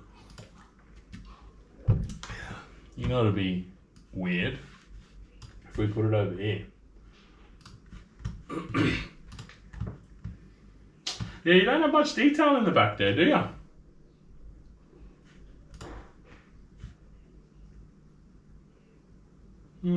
I got to black out this window because all of this natural light comes through and it takes away from the light so much. It really does.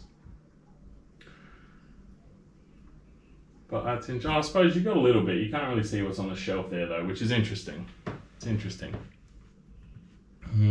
What do we got?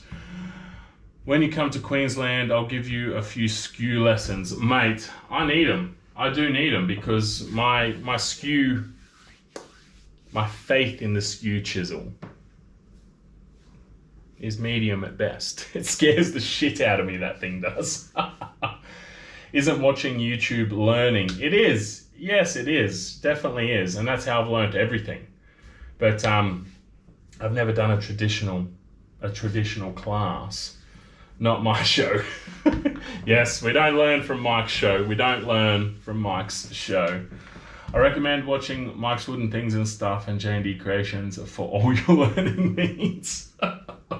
I try my best to teach in my videos, I do, but really I'm learning from, it's coming from nowhere. Mike, you state that, so we know it's not to learn. I fear the skew. Me too, man. And I just don't get how people can use it so confidently.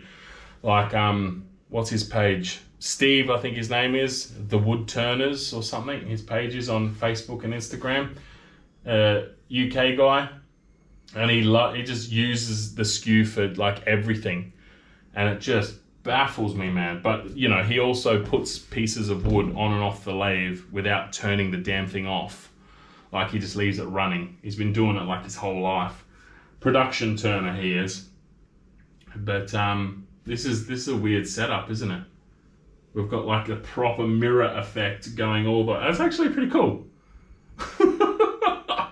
It mirrors all the way bloody through. That's pretty cool. I like that. I might leave that running there. But it's certainly delayed. And you can see the delay on each, so it's just going to step it down, isn't it? Each different screen's going to take a swig from their drink at a delayed point.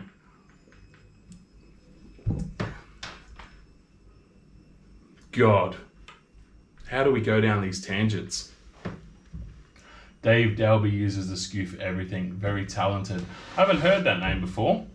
I'll have to have a look. Dave Dalby. Yeah, right. Ed Petra, it's just so easy to catch. Like, I understand I get the theory behind it of, you know, ride the bevel and that. I get all of that, but it's it just scares the shit out of me. It's so easy to get a catch and for it to go wrong. So, I literally, what I was just saying to Scott, you read my thoughts. What's that, Kyla? What were you saying to him? Oh God, each screen just points it out at a delayed interval.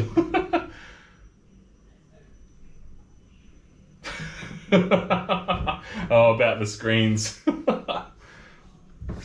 I'll check that out now, Mike. Otherwise, I will forget. I know myself too well. I have absolutely shocking memory. So, Dave Dalby. Dave Dalby wood turning. I will follow him.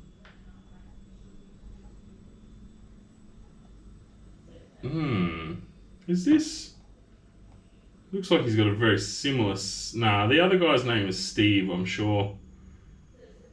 Yeah, right. Oh, he looks like he's got some nice stuff. I want to do this big stuff, man. Like this. Oh, I've got some massive pieces of Jarrah burl that I have had since almost day dot, like well before I started the YouTube channel. Well before. Probably, I'd say at least 6 to 12 months before I started the YouTube channel, I picked these up. And I've had them, and I've always said, once I buy a house and I can bolt my lathe to the ground, I will do them. Because I've always been worried about the lathe tipping because they're huge. They're like big slabs and thick too. But I almost want to raise my lathe up a little bit. So I need to work on how I'm going to sort it out. But yeah, like the big stuff is always, I think it's just so, especially for footage, it's just so like in your face, like holy shit. People don't actually realize how bloody dangerous it is either. I've had a few big pieces of jarrah. Luckily, when I started, I worked in my dad's backyard, so I wasn't in a shed at all. I was like out in his garden, and I had this huge chunk of jarrah, probably about 300 by 300 by, I'd say, 200 mil. Massive solid chunk of jarrah, and it was like the third thing I'd turned. I had no idea what I was doing, and I had a massive catch, and it shot off the lathe up into the air. I didn't even know what had happened, so I'm glad. Like, I could have easily died. If they'd come down and hit me on the head, good night. Good night. But it shot up and it came down on the neighbor's roof. And it was just a massive smash on the neighbor's roof. And it was at that point I realized how dangerous a lathe can be.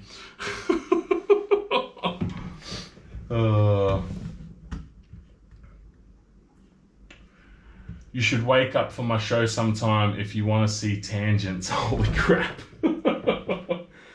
Yeah, man. I mean, shit. Look at how long did our podcast episode go for? We took off on some tangents on that thing, didn't we? Like, holy crap. I just sent you a message. That's how you use a skew. He's a production wood turner. Yeah, the production turners just go mental, man. Hey, man, I've got to get back to work. Have a Google weekend, a good weekend. Catch you later, Justin. Thanks for hanging out, man. Thanks for hanging out. Oh, the beers are kicking in now. Burps coming out from everywhere. Oh. Yeah, the production turners are mental to watch, eh? They really, really are.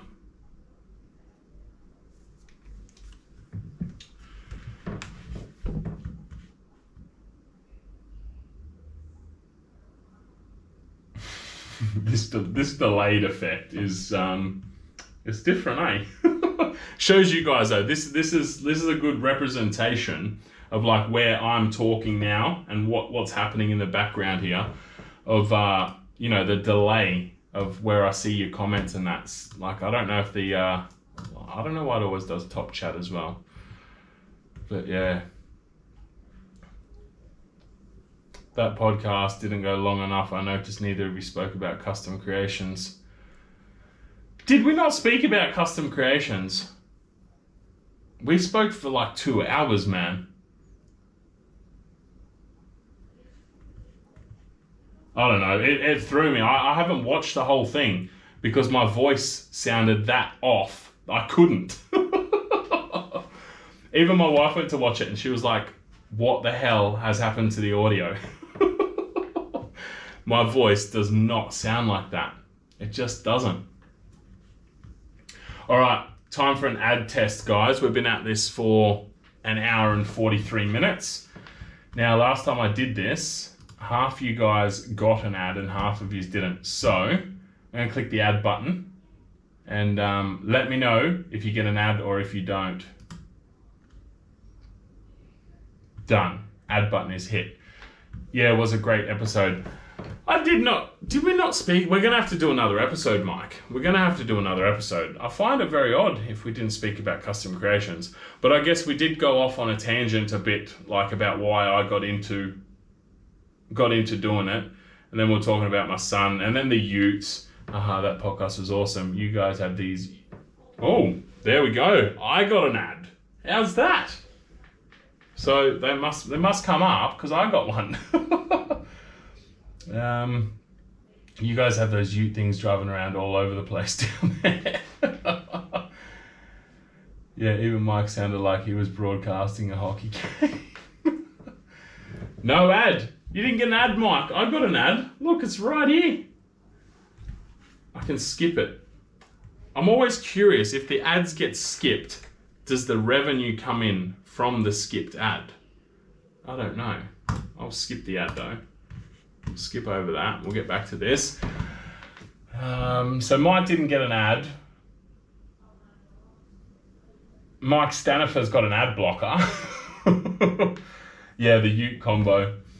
Recycled Wooden Things, you got an ad. So did I, man. XR6 Turbo Ute, not a truck. Yes, I'm mind blown that you didn't know what a Ute was, man. Like that, like not a 4-drive Ute, truck, whatever you call it, but a Ute, like just a Ute. I miss my XR8. That thing was killer. Yeah, you bastards have got premium. The amount of YouTube that I watch, I should probably get YouTube Premium, but I'm super stingy. Like super stingy. I never used to be. I blame my wife. She made me this way. But yeah, I don't even know how much it costs. I should look into it. What's the benefits of YouTube Premium, guys? Like, do you just get to miss out on ads? Because I know in my revenue, like my revenue analytics, it gives me a breakdown. So I still do get revenue from YouTube Premium users. So I'm guessing part of what you pay to skip ads actually still goes to creators, because there's a section, it'll be like non-premium and premium YouTube. So, or it'll be like ad revenue and then YouTube Premium revenue. So you do still get the revenue as a creator from premium watchers. When I get back into recording the podcast, we'll do round 2. Just needed a break from it. Yeah, I didn't think I'd seen one in a while, man. So, I mean, I'm at a point now, I've been looking at microphones and that, because clearly I think that thing was the bloody problem, which made my voice that deep. But a USB mic as well would be good just to have sat up here on the table. But I definitely think I need to get into it now, especially now we've got this consistent roster. Obviously, fingers crossed, I continue in this job for a while. It's looking at going full time, which is good. So yeah, it might be worth kicking off that podcast idea again. Master this backdrop a little bit more. I think I'm just about there. Definitely need to black out that window though. But yeah, I've been looking at different microphones and stuff to get that sorted. You get benefits from it. Get to stream music. YouTube Music is better than Spotify. I use I've got Amazon Music because I pay for Amazon Prime. Because I definitely worked out that was, I think that's like $60 for the year. So it definitely works out worthwhile for that. I'll be happy to join you for a live stream, Jax. Chili, yeah, we'd tee up a live, man, for sure. I don't know how you do that through YouTube, or like, could we do that straight on YouTube? I don't know. Like, I know if we do it on Instagram or something, because I had who do you do your Tuesday streams with? Is it was it that pen bloke? I think so. He messaged me about getting on there. So like, you can just add people into those live streams. But on YouTube, I'm not quite sure. Paint the window with blackboard paint. That's an idea. How easy is that to remove at the end of the day? But that's I like that, because I want to paint a wall. My kids have got a playroom and I want to paint like a section in chalkboard paint from in there. So I might paint that window. Do you know how easy it is to remove though? Yeah, YouTube Premium gets us YouTube Music. And so YouTube Music is just like Amazon Music or something. Like, you can just stream. Do you get access to everything? I'll have to look into YouTube Premium. Still here listening, going to be going soon. But for you, I think the benefit would be you are able to download videos into the YouTube app and watch it anywhere, anytime. You don't need reception. That's handy. Because yeah, I've got to fly 2 hours to work. And then it's an hour bus ride. So I've got like 3 hours there of time I could be catching up on my YouTube. Because YouTube is genuinely a thing I have to catch up on. Like, I'm invested in so many different channels. Amazon Music isn't as good. Yeah, I only pay for the basic too, not the unlimited one. So like, there's a lot of songs in that I can't actually get access to. You don't get access to the whole library when it's just for Prime. Which I didn't realize till after, but I buy a lot of shit off Amazon as well, so the free shipping and the expedited shipping made it worth it for me.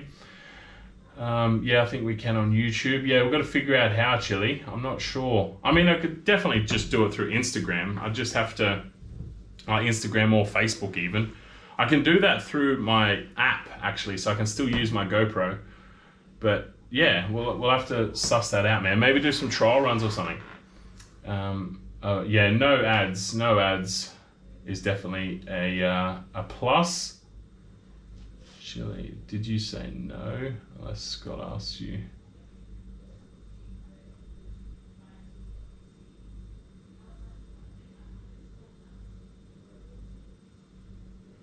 Chili, what do you mean? Did I say no to what? Scraper and it comes off? Awesome. All right. Thanks for that tip, man. I'm 100% going to make a move on this chalkboard paint then, because it's something I've wanted to do since we moved in, but I just haven't. It's one of those jobs I haven't got to yet. But I will definitely up it on the list. The time would have changed for you to do. The time would have changed for you to Tuesday talk. Yeah, but I stopped using it for that reason. The time would have changed for you to do Tuesday talkies. Why? What's happened? Oh, you're talking about Scott. Chili, are you talking about right? Are you talking about Tuesday talkies? No, I said I'd do it, but I was just like, he asked me when I had COVID.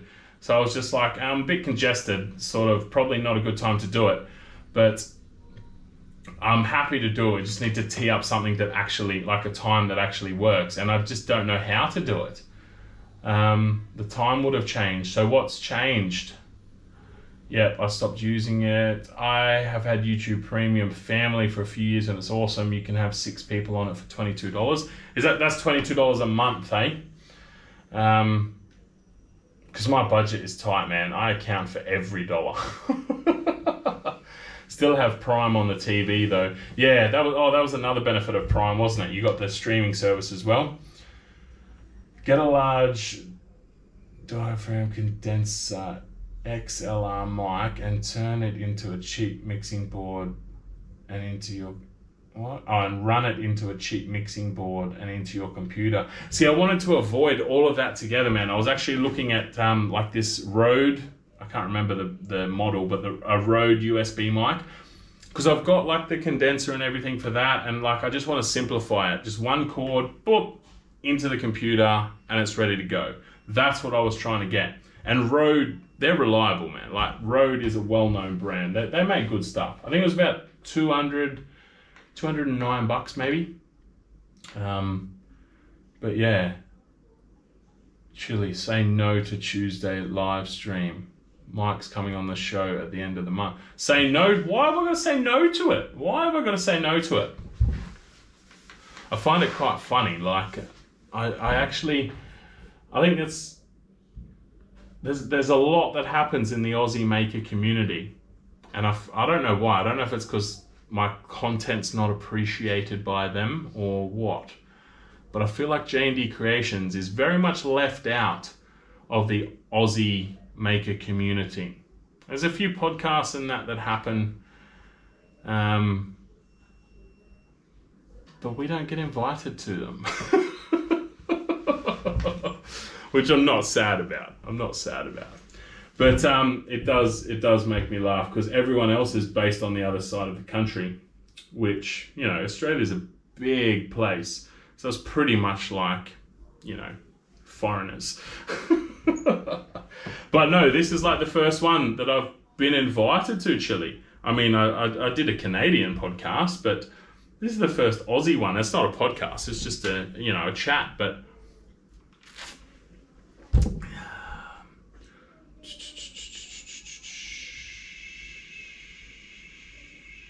Mike's coming on the show at the end of the month. Yep, per month, right? Per month. I'm going to have to be awake at like 2 a.m. on a Wednesday to do that talk show. Yeah, Mike, that's what I was worried about with us doing that podcast episode. I was like, fuck, I'm going to have to get up in like middle of the night to do this. There was another fella actually that hit me up. It ended up falling through because I had too much on and couldn't sort it out. But I can't remember his channel name. It had to do with his beard. But he did a talk show, but it was going to be the same. He was in the UK, so it was going to be like, I had to be up at like 2 a.m. to do it. Because it was live too. It wasn't like pre-recorded. So Get a few family members to chuck in with you. Yeah, that's what we do at the moment, a little bit. Like, you know, I pay for Binge and then other people pay for Stan, and we just share them around. Well, then Mike sleeps in. Rode doesn't make a bad microphone. Yeah, exactly. So I've been thinking about that one. It's just a matter of weighing up the expenditures, because I'm actually like, I'm pretty much hell-bent now on a drone. I've wanted the Air 2S for a long time, and then they just released the Mavic Mini 3 Pro, and I think I'm actually going to ditch the Air 2S and go for the Mini 3 Pro, because I want to get this segment. I've been keeping it under wraps I feel like it's been forever. It's got to have been like at least 18 months now that I've had like this series in my head that I want to do. And it's a very expensive series for me to kick off, but a drone is a very important piece of that. So that's going to be a big expense. That's like going to be, I think, about $1,800 Australian.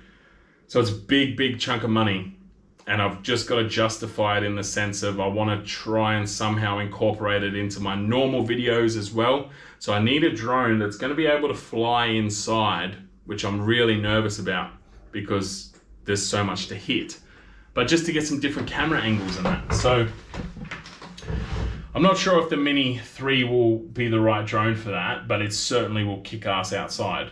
So yeah. What do we got here? The delay doesn't help. Context, lol, say yeah. No, the delay does not help that.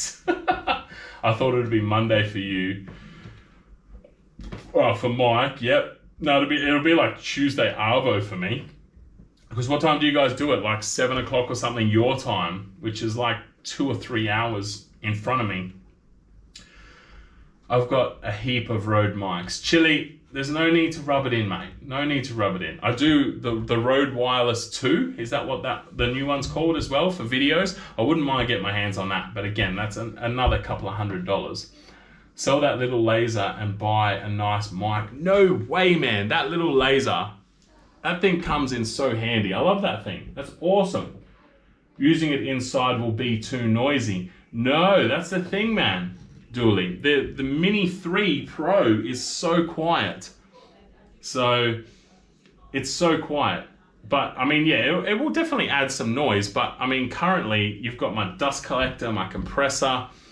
They all produce a hell of a lot of noise. So I'm thinking, especially for lathe videos, I'll probably have to pull my lathe out a bit away from the wall so it can sort of go behind a little bit and get some new angles. Because that's what I'm about. I'm trying to keep the video content exciting and different, like change. Like there's only so many angles you can shoot on a lathe, and like I think Mike's is sort of not in the middle of his shot, but it's away from the wall, so Mike shoots from behind his lathe, whereas I don't have that angle because I've got my lathe up against the wall. So yes, I did get a message, didn't I?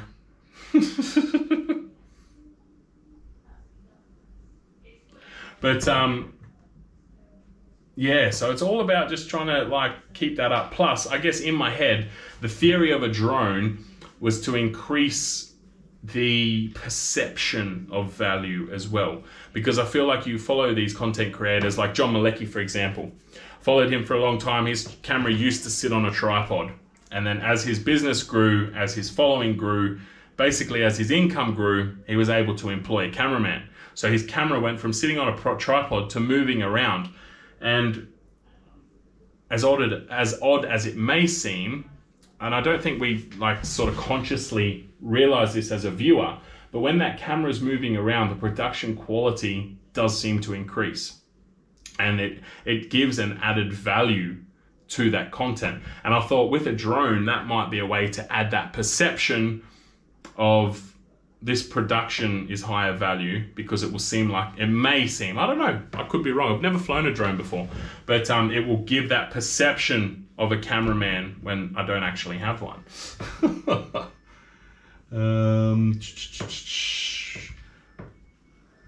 8 p.m. our time, 6 p.m. your time. Yep, right.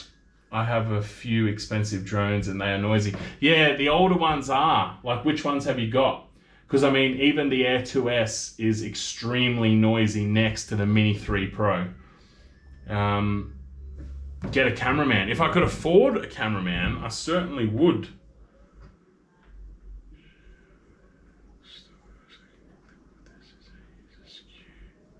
All right, we've got how to use a skew here.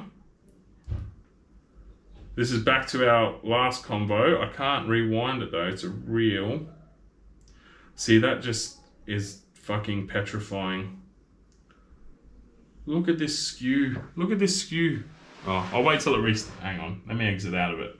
Can I exit out of it and come back into it? Will that work?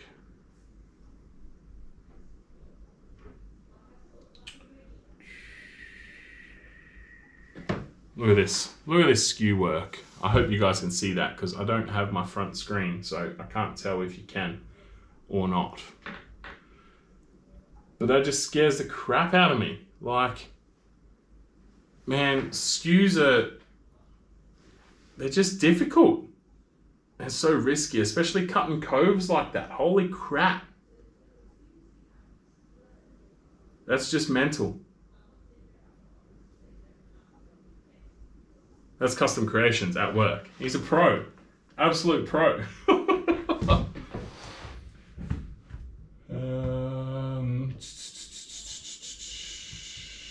Get a cameraman. Who's going to control the drone? Well, that's the thing, Mike. So they've got auto track, right? And then you've got things like master shots and that. So I don't know if you can set a distance parameter with master shots, but you can select something to go, you know, as a focal point for the drone, and then it goes around and gets different angles autonomously. So if you can set parameters in regards to the distance from that object, then I could use that in the workshop. If you can't set parameters, then master shots like takes off and does all its thing, which won't work outdoors. It'll definitely work for this series that it won't work in the workshop. The series that I'm planning is not gonna be in the workshop. So that's where the drone will come in handy. Well, it'll be a feature point. It'll be one of the, it won't just come in handy. It'll be one of the main sort of aspects of it. But I want the drone to be relevant in the workshop as well to justify the cost.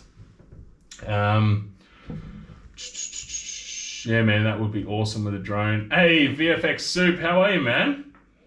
Haven't made a live in a while. I haven't done a live in a while, but it's good to see you back, man. How you doing? What wickedness have you been up to? Little Tello drone takes an okay pic, though not as good as Mavic, of course, but only a couple $100, and they are programmable to fly where you want by the inch. Wow, that's crazy. But yeah, the production value is very important to me now. Like back when I started, not so much, but now I am very much invested in ensuring that I upload in, 2160, like 4K. That's very important to me, is the quality of my content. So, and that's like, I've got the GoPro and I used it a little bit at the start, but I don't tend to use the GoPro as much in my workshop because it doesn't respond well to lighting that's not natural. And it's a very different color grade to my my Sony camera. So I use the GoPro predominantly for these lives. And I mean, I will be, again, this series that I'm planning, the GoPro will be a pivotal aspect of that as well. But as it goes in the workshop, the artificial lighting doesn't really work well with it, so I don't tend to use it. So that production quality is very important to me. Rig up something on the roof of the workshop for the camera to be on. Yeah, that's, to be honest, I wanted to raise the roof because the roof is so low. But yeah, that's definitely something I can look at as well, making a bit of a jig. The fact you always want to improve your production quality is why you're going to beat me to 10K subs. Also, my lathe is about 18 inches from the wall. What does 18 inches equal? 8 inches is 200 mil. So we're going to go 400. I'm going to say, what, about 450? Oh, so that's actually not that bad. Wow, you actually get pretty good camera. That's not too bad, man. I would say my lathe is probably six to 8 inches from the wall is where mine is. And like I get my camera behind sometimes, but there's only that one sort of angle I can get. But yeah, right. I had the idea for some reason, Mike, that your lathe was much further, like from the wall. Make your wife do it, be your cameraman. She is shocking with a camera. Shocking. I've been working for years trying to up her camera skills. Yeah, no, I'm the videographer and photographer in the family. Scroll up, down, and then look easy. Yeah, he does. Build a robotic arm and mount it to the wall behind the lathe that can get every angle maybe. That would be good if I could do that. If I could. Maybe even just one of the wooden ones that you can move and wherever you leave it, it just stays. That'd be good. Yeah, they're only 720p. Yeah, I can't do that, man. I cannot go back. I'm aiming to get my channel to 8K. There's not really anything that is going to be viewable in 8K, like, you know, TV wise and that at the moment, but no, I've got to continue going up with the production quality.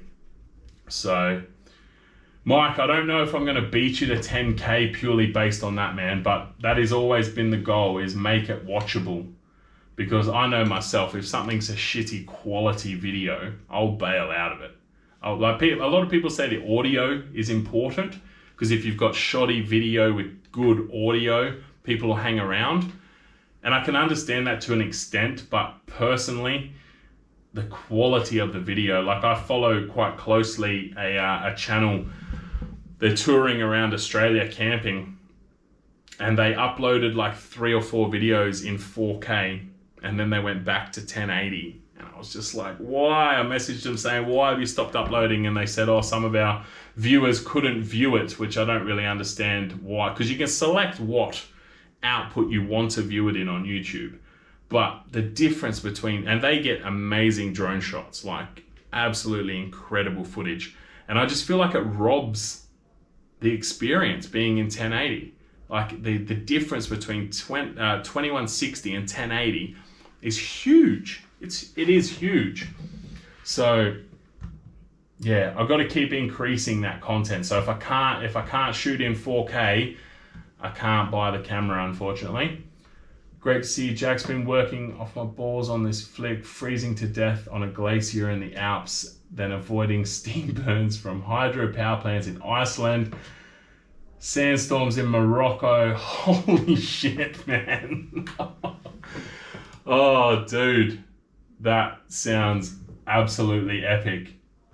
You've got such an incredible life. It's amazing. So where are you at the moment? Are you back in the UK, or are you still in Morocco, or whereabouts are you?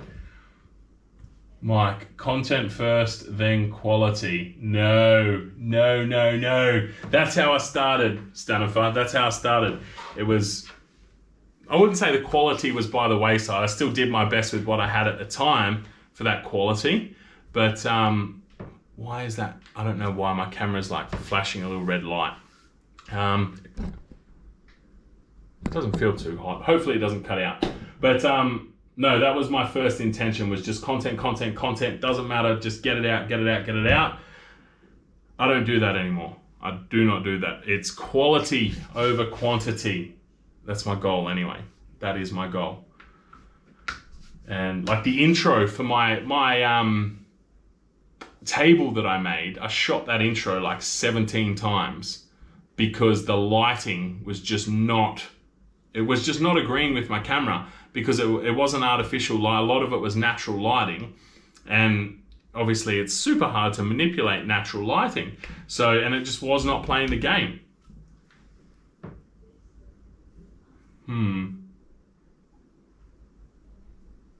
Battery low warning, screen just went black. Chili, are you messing with me or what? I feel like you're messing with me because the screen is not showing black on my end. Yes, you're a bastard, man. You're a bastard. But what was I saying? Yeah, no, quality is what I focus on. It certainly is. All right, guys, enough. You can stop the messing with me, because It's technology. Like, I can legitimately believe yous that shit is happening like that. In the UK, about to go to LA to shoot aerial stuff in the desert, trying to work out what's the biggest camera you can strap to the wingsuits. What the... Hang on, so are you going to be in a wingsuit filming? What is the go there? Man. If you're ever in Australia, in WA, man, we need to tee up. I need to get you to shoot a video for me. What's your thoughts on VFX Soup? What's your thoughts on the Mini 3 Pro? Have you looked into it? Give me your feedback on what you reckon on that. Lol, he's looking. Yes, I am looking, because Chili's a pain in the ass, man.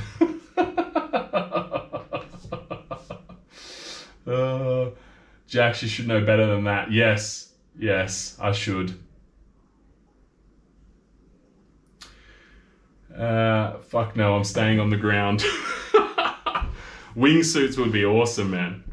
So what are you strapping cameras to the wingsuits for? You have a stream to your left. This is true. This is what I mean. I thought it was there. I was like, the screen's not black. What are you talking about? Hell yes, I'll do the VFX for your channel. Yeah, man, definitely. I haven't done like any special effects in my videos for ages. I remember I did get right into it at one point, but it's really hard to try and keep them relevant to what I'm doing. I don't just want to randomly put it in there. So I am on the constant hunt for different sort of effects that I can include in. I haven't done a clone video in a while though. That was quite cool when I started doing that. Oh, come on, Mike. Come on. I need to catch up, man. You're ahead of me, subscribers. Like, you've ticked over 5K, man. Come on. I need all the help I can get to catch up, dude. All right, I need another beer, guys. We are it's normally a 3 beer live, but we're kicking on over 2 hours here. And yeah, I'm happy to hang around for a bit longer if you guys are. Certainly. This is new. I'm liking this this rebound effect in the background. The clones were good. Yeah, I don't know. I was telling someone. I don't know if it was Mike maybe, because Mike, are you using DaVinci Resolve full time yet? By the way. But the only reason I started with DaVinci Resolve was because I had this clone idea for the Camphor Laurel Bowl that I did, the first piece of Camphor Laurel I ever got and turned.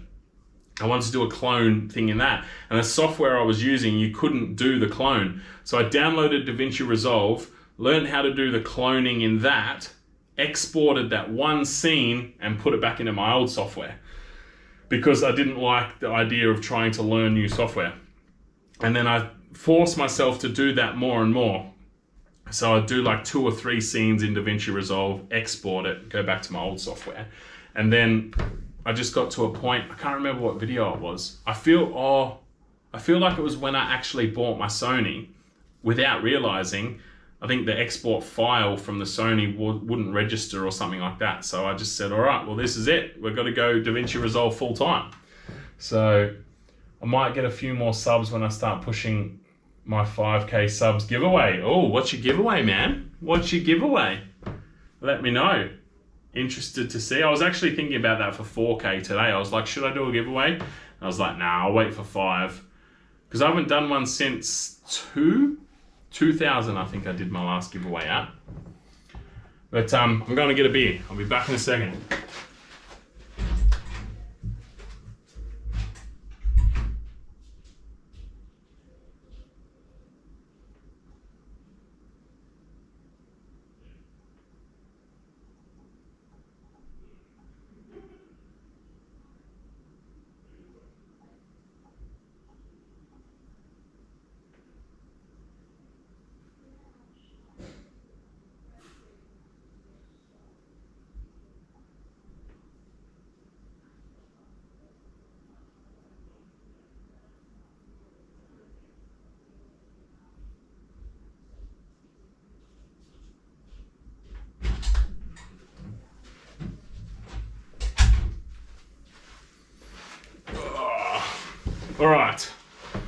We're back. Gonna get heavier into DaVinci once I get back into filming projects. I'm in a motivational slump. Yes, I do remember. What about your river table bowls? That's probably, I feel like that's something you should include in the title. Like river table bowls. Something like that, I reckon. What about those? Are they in production or what's happening? The correspondence I've had with Paul Jackman, he was proud of your cloning. Yeah, he's the master, isn't he? He's the master of cloning. Turn that motivational slump into turning a motivational stump. No, Mike's got to do his river table bowls. That's what you should be doing, man. What level are you up to in that? What point of the production are you up to there? There's a great interview with Mr. Beast on Joe Rogan where he talks about how he got his subscribers up, like or hate, his system was sound, worth a try. I'll have a look, actually. I haven't looked into that Joe Rogan show, but there's a lot of people on there. I'll have a look at that and see what his recommendation would be. Can you give me any pointers on what it was? His system was sound. So what did he do? What did he do to get them up? My 5K giveaway is going to be a wooden block plane I make out of scraps from old projects on the channel. A joinery mallet from the same stuff and some of Scott's new high-speed polish. Holy shit. Is that open worldwide? Because I'm going to enter that, man. Please tell me that's open worldwide. Haven't started the river bowls yet. Mate, go and start them. Start them now. Go and make the molds. Just make the molds. I know it's pretty late where you are, but make the molds and that way the silicon will be dry and tomorrow, bam, bam, put the wood in, pour the resin, done. It's just like one step. That's it. Go and do that. But that block plane sounds sick. I want to win that. How do I win it? When is this giveaway? I haven't seen it. What's happening?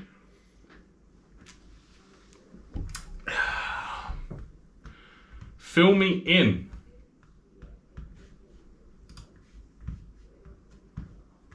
Oh yeah, free shipping. Awesome. Stanifer said it, so it must be right? The molds are old ice cream buckets. Hang on, how many milliliters thick did you tell me this was? I can't see in the chat.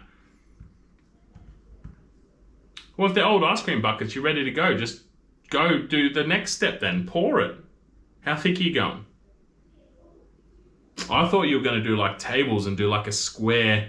So you have like, imagine like a serving board and then you just turn a little divot in the center. So it's like a flat, like a winged bowl or something. But yeah, if your mold's already made, man, that's how you break the motivational slump, by forcing yourself out of it, I think, anyway. It's like you push, yeah, whenever I get that quite often actually. I wake up and I'm like, I don't really want to go and do work in the workshop. I'm hoping that doesn't happen because tomorrow I'm getting back in there for like the first time in a few weeks. So, but you just got to, yeah, I find that it's just like, just push through it and just get in there. And eventually at some point through it, you get past that forcing and it becomes enjoyable. I got to make this block plane first. You don't have to make the block plane before you pour some resin. Pour the resin, let it cure, and then the blanks are done. It doesn't matter then. If motivation happens to strike at 3 o'clock on a Wednesday morning, your castings are made. They're ready to go. You can jump straight in. Pour your resin, man. Then make your block plane. He worked out what linked all videos. That got over 1 million views. Started trying it and found his videos exploded. Does he tell you what linked them? Does he say that? Because like I watch all of this content about, you know, how to make sure, like how to boost your views and that sort of thing. And it's all based around keyword searches, but no one ever actually explains that further. So I still feel like keyword searching is a big guessing game. So does he tell you what actually linked to them? I don't know how I missed that comment either, because I've just realized that was back before other comments that I read. Sent you a link on Insta. Is that for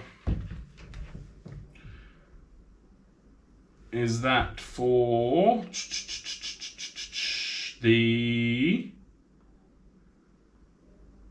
Mr. Beast? All right, I will watch that. Thanks, Kyla. I will check that one out.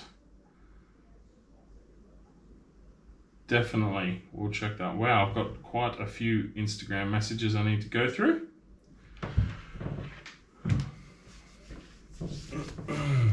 Custom grit always helps. That's actually a good idea. Should make those blanks this coming week, then put them aside while I make the block plane. Yeah, 100%, man, 100%. Because if you've ever got like a little bit of time, that stuff also helps as well. Like at the moment, I think I've got 3 sets of coasters, like the blanks poured and just sitting there. Like I didn't feel like sanding them, so I just I've left them in my wood pile. But if I ever get like, spare time here or there, I don't have to pour resin and then wait, a few days for it to cure.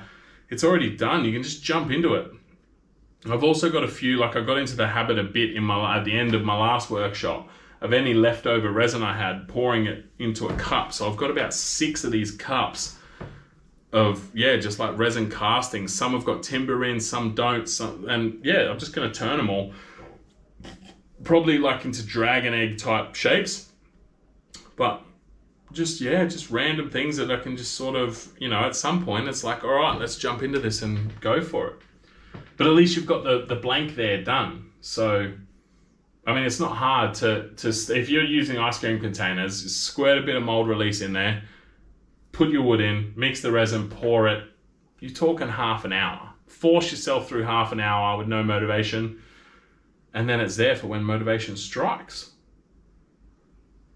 You should try a few different colors though. I reckon that's my personal. If you're going to turn it into a bowl, I don't know what colors you're planning on, but try like a few different. Go like at least 3 or 4 colors. Mix up your resin, then pour it into like 3 or 4 different cups, and then mix in your colors and just go to town. Make it sick, man.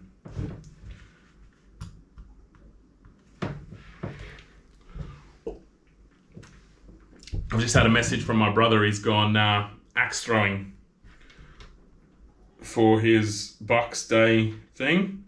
So it'll be, oh, that's not him, that's his mate. Bullseye, lovely. It'll be sick to see how he's doing with that. Absolutely love it, eh? It's so good.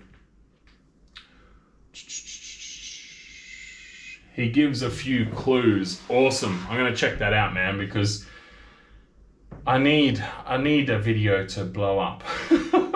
Funnily enough, I can't figure it out, but my router sled video that I made a while back, I wouldn't say it's blown up, but it's definitely like my best performing video. But I don't know why. Like, I'm not sure. Is it a keyword that I've used? Is it the thumbnail? I don't know. I can't tell what's caused it, but just to give you an idea, I think it averages, I think by like a week. Oh, is it? I can't even remember what the average is actually. But basically at the moment, it's getting like a few hundred views a day, which is huge for my videos. And normally within like say a month, I've averaged like 200 views, and this thing got like 4,000. So it's like way above my average, way above. And then I look at the chart and it didn't even shoot off. Like I've had other videos that have they run steady, and then something happened and they just shot up. I had one that said a paid promotion, but I never did a paid promotion. So I'm not sure if someone like stole my content for that or something. But yeah, like this one's just it didn't shoot up. It just it started steady and then it just started rising. And that slope just got steeper and steeper and steeper. So it would be handy to work out what causes that. According to YouTube, a chopping board video should be called Exploding Elephant Shot from a Cannon. You'll never guess what happens. Yes, that's true, Chili. But they also emphasize that if you do that, if the algorithm picks up on it, they take your video down. I try and get a little bit clickbaity sometimes, but I've never found it works well. Like, I feel when I stabbed my finger, I can't remember what I even put for the title is, like, will I lose my finger? Like, will my finger survive or something? Thinking that it'll be a little bit clickbaity, but still related to the topic so that YouTube can't ban it. What's annoying me at the moment is I am getting copyright claims, like, weekly for all my original videos. All the audio I used was all copyright free, but I'm assuming that somehow that copyright free has now expired. And I'm constantly getting these copyright bloody claims. So what happens if you get a copyright claim for audio is they demonetize your video, so you don't make any money off it, but whoever owns the audio gets your ad revenue, which infuriates me because I put a lot of effort into all the other aspects of that video, not the audio. Like, you know what I mean? Why do they get all the revenue? Like, if it was a percentage, then maybe. But I didn't even steal the audio illegally. Like, it was royalty free. Apparently not anymore. So I'm having to go through a bunch, and it worries me because my intro music, I've used the same music for my intro segment in my video since day dot, the same music. And that was sourced from the same place that I'm getting all these claims for. So I am super worried that that intro music is going to come up as a claim, and that means every single video I'm going to have to remove that audio from, which is going to be a massive headache for me. I'm going to have to restructure my entire intro because currently it shifts with the beat and it shifts with the, I don't know, no one really seemed to notice, but when my intro changes, it actually has the letters in between each change really subtly. But I'm going to have to change all of that pace. I'm going to have to change, I think I've got like 130 videos or 115 videos or something with that intro in it. I'm going to have to change all of them and remove that audio, or my whole video is going to get demonetized for 30 seconds. So I'm very worried that that's going to happen. Was really proud of you when you sanded all the way up on the last video. Oh, mate. It was devastating. I didn't want to do it. I did not want to. Yeah, you're going to make a 6-pack of blanks with a ton of colors. Yeah, nice, man. That's the way to go. Get it colorful. Get it punching. Because we know how you hate sanding so much. I do. I absolutely hate it. It kills me now. This hat rack I'm working on, I sanded up to 8,000 grit. And like, the result is lovely. It is very nice, but I hate sanding so much, man. I made a record crate video blow up to like 10 grand all of a sudden over the course of a few days. A year later, it was weird. Yeah, that's what happened to mine. So like, I made like a trinket box. I can't even remember what the video is called, but it's like making a box with limited tools or something. And it had been out for about a year, and then in one day it got like 6,000 views, which is like, you know, up until that point, I think it had about 400 views. And it just skyrocketed from there. It's up to like 30,000 now. But if I look at the analytics, it says that it was like a paid promotion. So I have no idea what happened there. But yeah, and with the router sled, it looks like organic growth, but I'm not sure how it was accomplished. So I don't know, but that bowl's in front of me. What bowl? The delay, man. What bowl? The YouTube algorithm will pick your video and promote, so keywords help, but likes from outside your subs makes a big difference. So videos that appeal to most expose you to the algorithm. Yeah, righto. So outside of your subs makes a big difference. And that's it, trying to draw people in. It is difficult. because I've gone with a style of video that, I don't know, I've definitely had a lot of people comment that I need to shut the fuck up, basically, and stop talking, which is quite, like, I could quite easily do that, but I feel like I've created this persona behind my videos that I need to be authentic to that, because my core audience, like you guys who, you know, most of you guys constantly tune in for the lives and that sort of thing, it's like a core audience there that you've got to respect the fact that they've been the core audience the whole time. You don't want to go and then switch that up to please the masses and forget about the people who have been there, you know, been supporting every step the whole time. So, and I feel like I did create that that vibe. Well, I thought I did very early on, but if I watch my earlier videos, it definitely was a lot blander than I was anticipating. But I knew from the start I had to be energetic and I had to draw people in, even if they thought I was loopy, because they had to connect with you and your story to stick to the channel.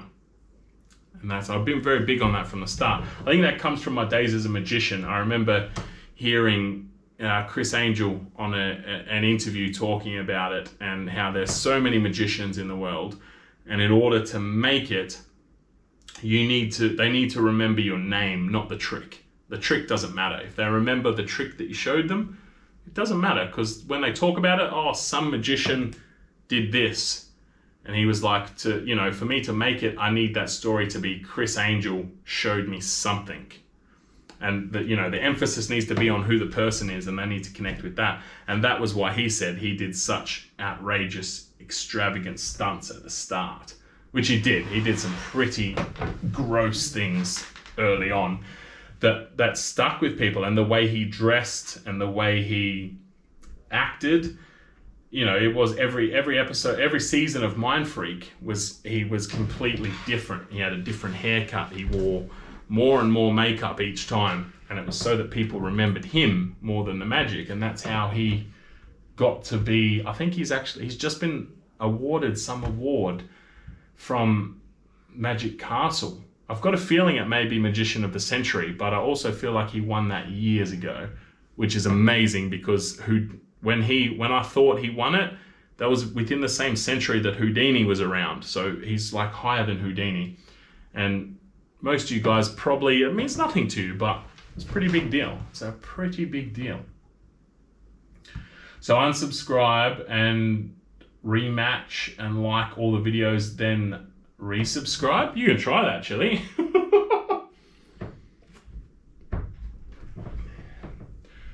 You should show clips from Avatar, but you play the guitar for the audio, then claim copyright and get the dollars. Yeah, I need to come up with something. I can't play guitar, but Mike can, so Mike's probably going to steal that idea. I took down a few vids that got copyright strikes from royalty-free music too, re-edited them and put in YouTube Music. It sucked. You don't have to take them down though, man. That's the thing, and that's what I didn't want to do. Because a lot of them were only a few hundred views, but some were a few thousand views, and I didn't want to lose that view count. So you don't have to take them down. You can just edit them within YouTube Studio, cut that music out and put new music in. So you're not going to be able to, it worries me now, because like I use all YouTube Studio now, so I think I'll be safe. But a lot of my editing now is done to the beat. So like when the bass drops in my more recent videos is when my scene will change. So you're not going to be able to marry all that stuff up in YouTube Studio. It's simply like you're going to cut a minute of audio out and put this minute of audio in. But you don't lose the view count if you do it that way. I made a short video years ago called 405, the movie where a plane lands on the freeway. It blew up mostly because we said it costs so little to make. Yeah. I think that's a thing as well. Like I'm very much invested in the videography and editing side of this venture. I'd almost go as far as saying more than the sort of the woodworking side. Like I love editing video and shooting video. And that's one of the hardest things for me is I'm on camera, so I can't be the cameraman. So I find it very hard to translate my ideas, especially like if I need my wife to film some clips and that for me. It's quite hard to get the ideas across of how I want it shot. I would much prefer to be behind that camera capturing that than being the one in front of the camera. But with the lane that I'm in at the moment, with the maker space and that, it is super overpopulated. There's so many people on YouTube that do it. So it does make it hard to stand out. And that's where I thought if I put the emphasis in on the production value and the production side of the content, that's how I'm hoping to sort of set it apart. I don't know. We'll see. We'll see if it pays off. The bowl where you stabbed your hand. Ah, yeah, that's right. You've got that, don't you? Yes, a vicious bowl, man. I still haven't got feeling back from that. I don't think I ever will. It's still very, very weird. Mayor to those people, we like you talking. Yeah, and that's it. And that's why I've sort of stayed true to that. I think I did 1 or 2 videos without it, just to sort of test the waters, but I think the majority of the core audience preferred it. And I try to limit it. I talk in the intro and I talk in the outro, and I go through the whole project pretty much either at the start or the finish. During the video, I try and limit my talking to either like an educational bit of advice, a hint or a tip, or like a promotion, like if I'm, if I've got to promote a product or something within the video, obviously I like to keep it as relevant as possible. I get a lot of comments about why the hell do you promote beard care in woodworking videos, but I find it extremely relevant, especially like, this thing gets caked in dust and that. But that's why I try and limit during the video. I try and limit the talking a little bit and just to the, the start and the finish. That way those people, I can still get the views from those people who don't like the talking, and they can just skip that ending if they don't want to be run through what happened in detail. Key thing from Mr. Beast is when he said he has the Spanish language version. What is when he said he has the Spanish language version of his channel? Right, so has he got 2 channels then? I think you should incorporate some of your magic into your shows. Can you show us a magic trick? I've pondered on that for a while actually, Chili, is how to incorporate magic, like some magic into my videos. And the reason I haven't done it is because, and I felt this very, like I produced a DVD and that while I was doing magic, and in person, magic is very punching and it's very in your face and it takes people like to a whole nother place.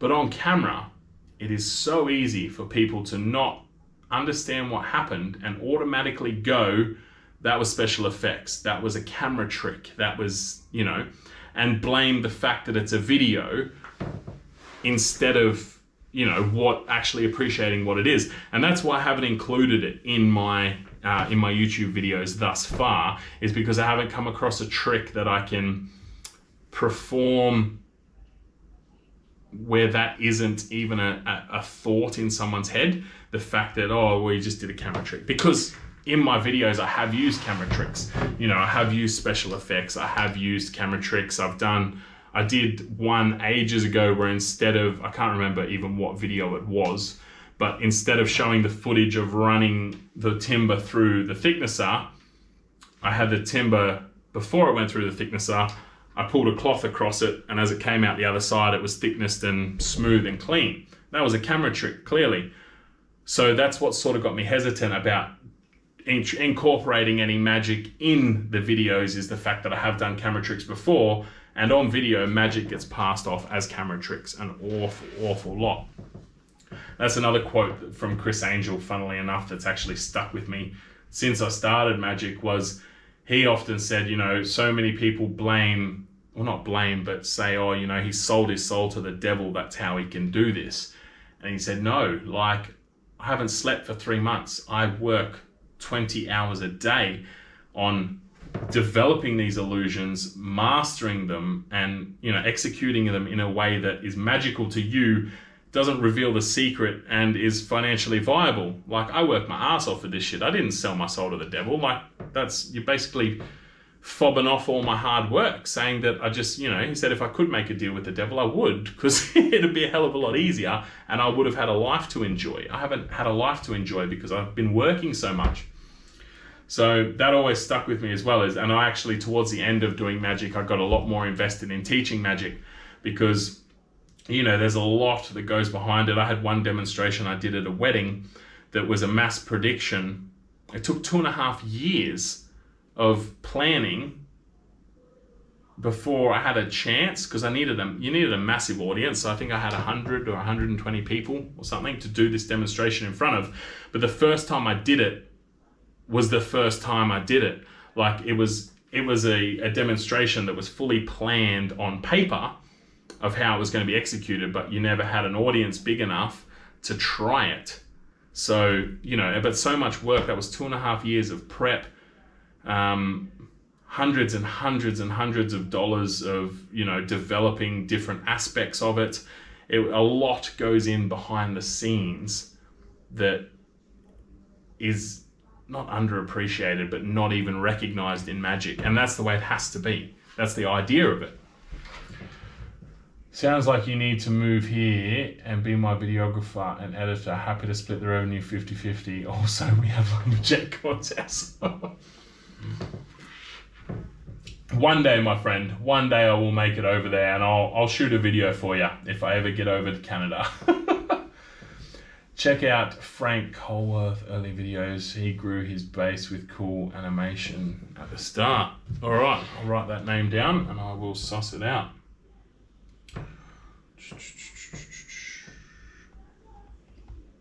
Frank Colworth. All right, I'll check that out, man. Don't worry about trolls. I want to see the magic. Got to run. Great to see you live, Jax. Might be down in Australia on Godzilla in a few months. We'll let you know. Yeah, man, for sure. Let me know, definitely. All the best, man. Glad you could jump in. I will talk to you soon. Very hard to camera trick escaping a straitjacket with a croc trying to eat you. Project idea, make some puzzle boxes. Yes, well, that certainly wasn't camera tricks, mate, with the crocodile right there. It was actually, what was it? It was like, was it the 9-year anniversary of that? Just gone at the end of March, I think. Yeah, it was 9 years ago I did that. That was fucking mental. That was mental. Make some puzzle boxes. What's a puzzle box? Like, you mean as in like a trick box? I got one of those for my birthday, actually. Some cash in there and you had to figure out how to open it up to get the money out. That's very intricate work. I don't have the patience for that, which does let me down a bit. It does. But no, Chili, I want to get more into the pyrography. As I said earlier in the stream, I really got addicted to like the traditional Viking dot work style of art with the pyrography pen. I think that was just awesome. It was like an instant hook for me. So I definitely want to try and include that more and more.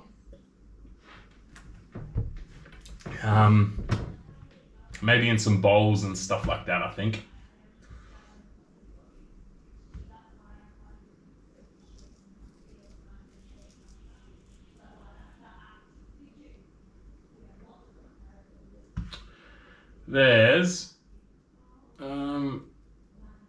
There's actually some videos, Chili, I'm pretty sure you found them, haven't you? There's some magic videos on YouTube, mate. I don't know, can I post links in the chat? Let me have a look.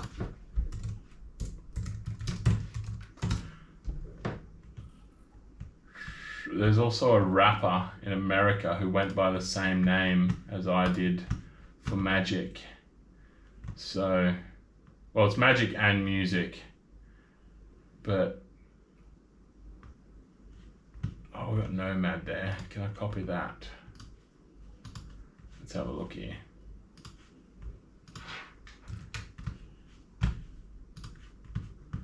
Will it let me? Oh, it lets me paste the link. There you go.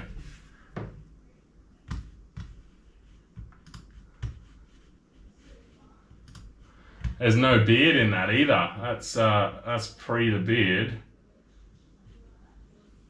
this one, so this here, I'll post this link for you.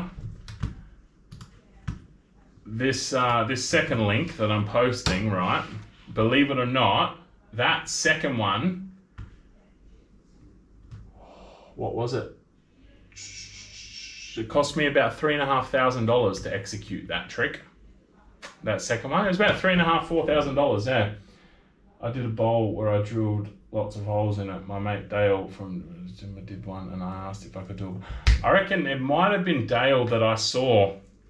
So I don't know if you were here earlier, Chili, when I was saying Pask Makes just did like a massive lampshade, and I was like, yep, I want to do a bowl like that. And I was like, I'm pretty sure I've seen that somewhere. It might have been Dale that I saw that. But I want to do one like Pask did with the router to do the odd shapes and stuff. Oh, I want to see unbearded young jacks do magic. Well, there's that second link that I just posted there, Mike. That is, yeah, that's a demonstration that literally cost me like $3,500–4,000 to get that together. But that's my old school YouTube channel. I got 51 subscribers on there. And then I ended up, when I went into music, I ended up changing it into my music channel anyway. But there's a bit of magic on there, a few different ones. And then I might actually, you know what, Chili? One of these days, I might upload my DVD onto my YouTube channel just as like a one-off, put it up there, see if anyone wants to watch it kind of thing. But again, that's something I wish I did now, because I feel like my editing skills are a lot more advanced now. Like, I edited my entire DVD myself, and I shot a lot of it too. But yeah, like I feel like I could make a lot better one now. Who was your lovely assistant? The one in the cage? That was my best mate's girlfriend at the time. So, yeah. When I first started that demonstration, I used my sister to help me out with it till I got it down pat. And then, yeah, that was my best mate's girlfriend who jumped in to do that one. But we've got a few different. Have we got, well, Deja Vu's there. So that mass prediction I was talking about is there as well. But I'm just wondering, is Crockbait up here?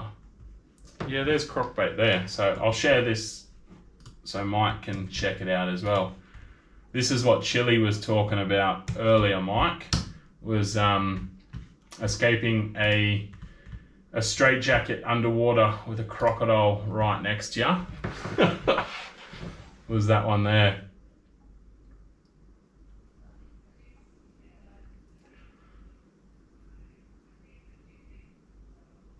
Yeah, it's a long time ago. Long time. I haven't done magic for a long time. I'm hoping my son's into it. I'm going to start teaching him some things and see if he gets into it.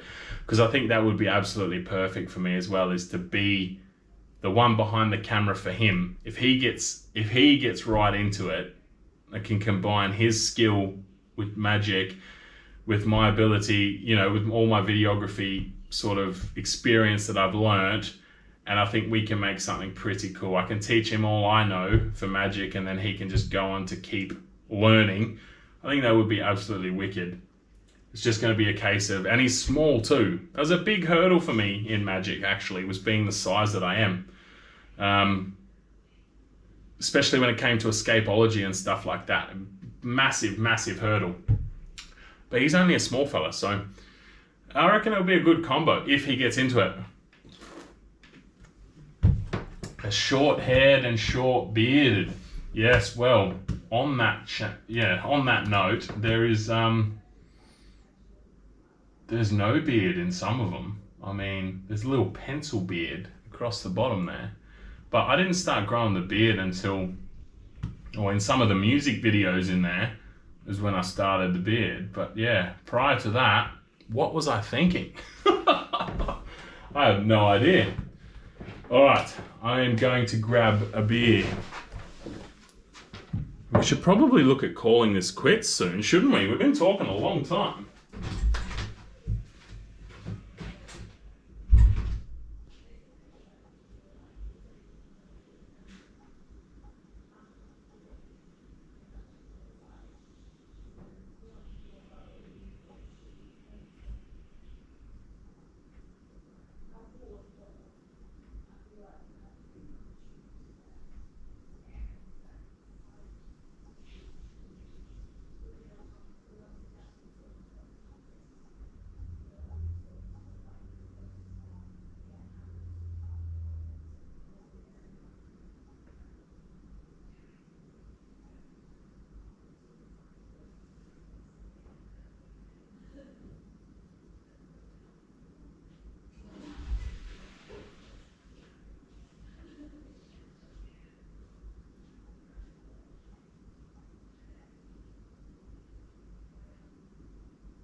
All right, what do we got?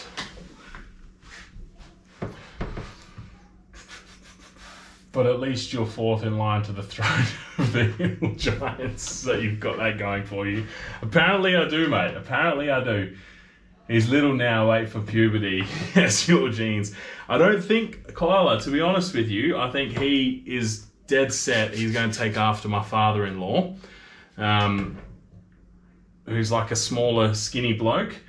I think my daughter, unfortunately, has got my genes, and she's going to be like baby Sasquatch, which I feel sorry for her because it's going to, you know, she's a girl. It's going to make her life a lot harder if she's my size. But I wouldn't be surprised if Dexy doesn't get big. I look at that old video and think, I wonder if he knew he'd grow up and grow dreadlocks. Funnily enough, mate, I've wanted dreadlocks since I was about 15, and I never got them. Like it was just something I wanted so much when I was younger. At 15, I was like, I'm going to get them, and my mother went off at me about it. I was like, no, you're not. You know, back when, I guess back then it was always, oh, they're dirty, they're fucking hideous, rah, rah, rah. But no, I finally went and did it, so. But no, I didn't think probably in that video that would happen. So, Eric, still here, mate. Toby, this was an awkward time to join. I'm guessing I was away. How are you, Toby? I'm just going to forewarn you, mate, because you are joining now that we are a lot further. We're a lot more beers deep into this live than we tend to be. So we normally cut it off after about an hour and a half, and we're approaching 3 hours now. So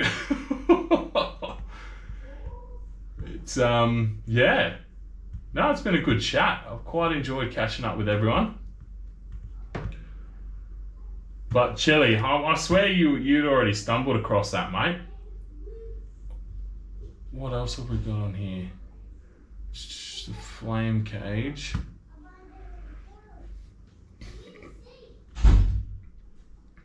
Yeah, there's a few videos. There's not quite a few. There's a few videos on there. But almost lost that one. I thought I got away with that. You can quite easily see that there, can't you? Kyla caught me. Yes, I did almost lose that one, and I'm glad I caught it. But yeah, Chili, maybe at some point, mate, I will upload the DVD because I've got the digital file. Maybe I'll put that up on the J&D. I'll have to watch it again. It's been a long time since I've watched it. But yeah, that was good fun, man. But I've always loved the video editing side of things. I've been doing that a very long time. So never as consistently as the last 3 years though. I guess my experience has definitely skyrocketed in the last few years. Guess when you only do one live every 4 months, you need to do a longer show. Yeah, Mike. Righto. I try and do them. No, it'll be fortnightly now. Hopefully, I've got it penciled in, so fingers crossed that pans out. We'll do fortnightly, probably keep them to an hour and a half. I don't think I've ever done one this long, actually. I think my longest live before this was 2 hours, and that was a turning one. So definitely a bit late to the party. I remember how much effort went into crockbait. Hey, Richo! So Richo was like my neighbor growing up. And funnily enough, crockbait, the underwater straitjacket escape, I called it crockbait. And his swimming pool was one of the pools I used to practice in. We shot a bit of promotional footage actually in Richo's pool. So yeah, it's a lot of work went into that, a lot of strain. There was one night where I had a few too many beers and decided it was time to rehearse, and threw my shoulder out massively. But no, a lot went into that. I'm pretty sure Richo's in the DVD a couple of times actually. But yeah, no, a lot of work and effort went into all of that, man. All of that. Good to see you, bro. I don't think you've jumped onto a live before. What What else have we got on here? There's a few different magic tricks on there. I'm sure you guys will be able to link back to that channel anyway. It's pretty embarrassing, some of the shit on there. I'm not gonna lie. It was a long time ago. But that was my first attempt at a YouTube channel, so it only got 51 subs. This one's doing a lot better. A lot better. What are we at? Let's have a look here. The live view. What did I say earlier, Mike? What did I say? What count were we up to? If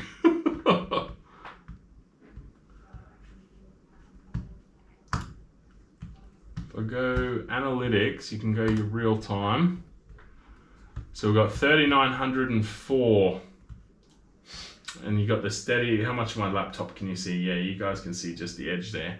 You got a fairly steady growth. So that's the last 28 days.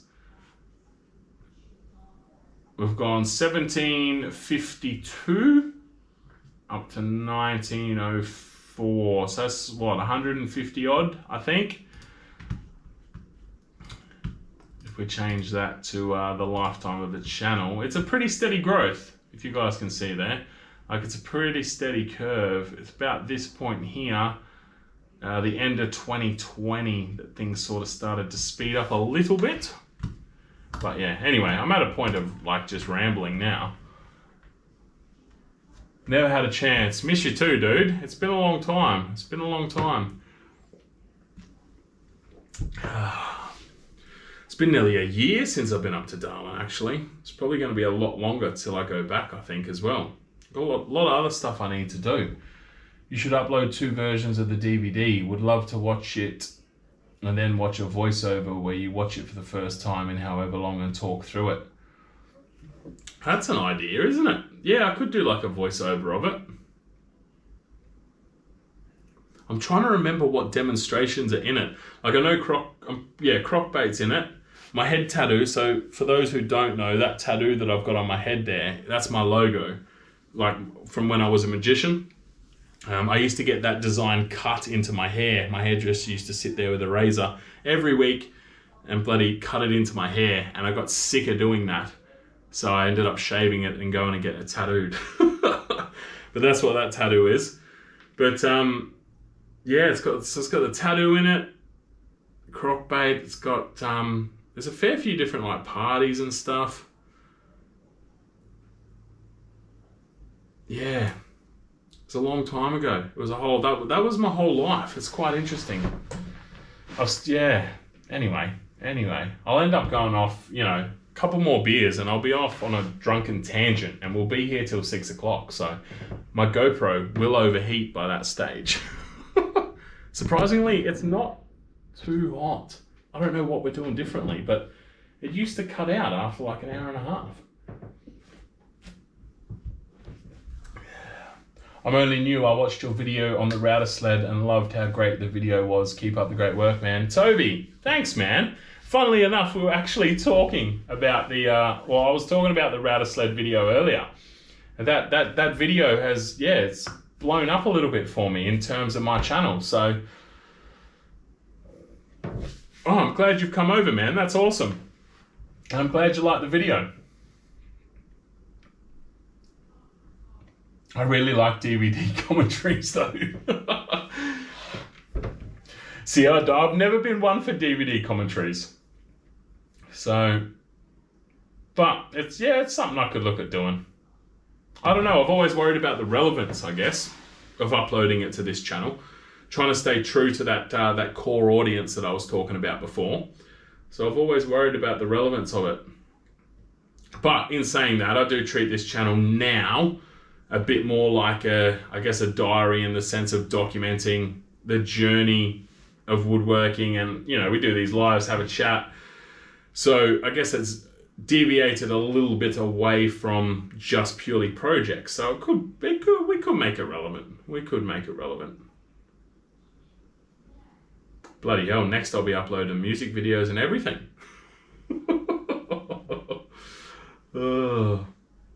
No, that's cool. I'm actually really stoked that Toby's jumped on. So he's come over from the router sled video, which is awesome. I was only talking about that before.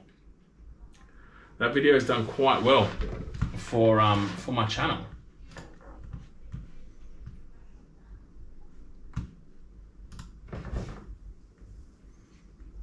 Yeah, I don't know if you guys can see that, but like literally it's, when did I put that out?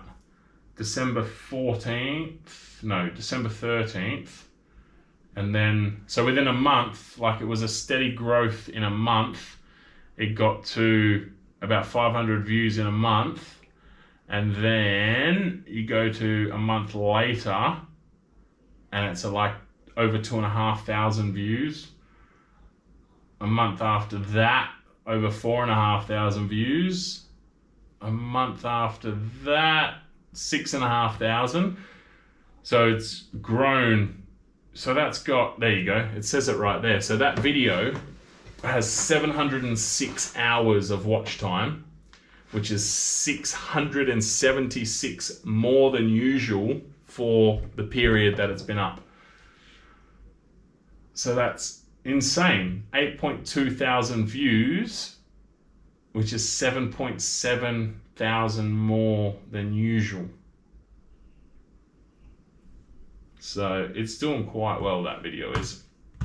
I'm stoked with that. A little J&D background and your history before. Yes, very true. Just do a, if you're not going to like this, you should skip it intro. True, true. I've seen them too, Mr. Freestyle.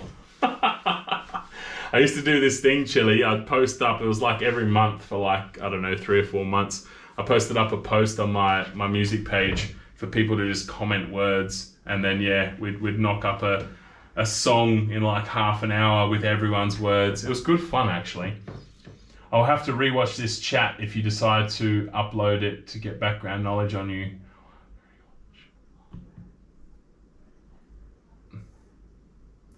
Yeah, man. Oh, Toby, if you actually go through my channel, there's a video called, let me go back and have a look. Where did J&D Creations begin? It's a 15-minute video from April 2021. That'll give you the background of where I kicked off this channel from, mate.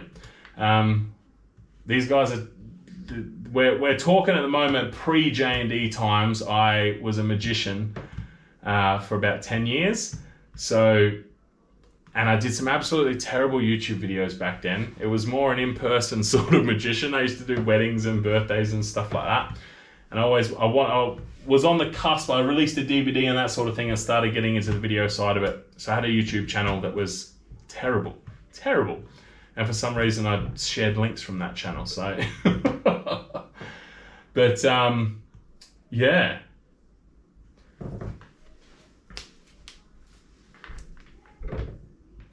There's plenty of content there, Toby. If you enjoyed the router sled video, mate. I kicked off this channel, 52 videos in 52 weeks, a new project every week. And then since then, I've just gone into tool reviews, and that's what this is, Aussie tool reviews. And yeah, obviously just increased the production quality as I've moved on. You could do that. You could do that for this channel. View comments freestyle, that would get you to 10k subs in less than 6 months. Oh man, Chili, I don't think Mike's going to be happy with you, mate.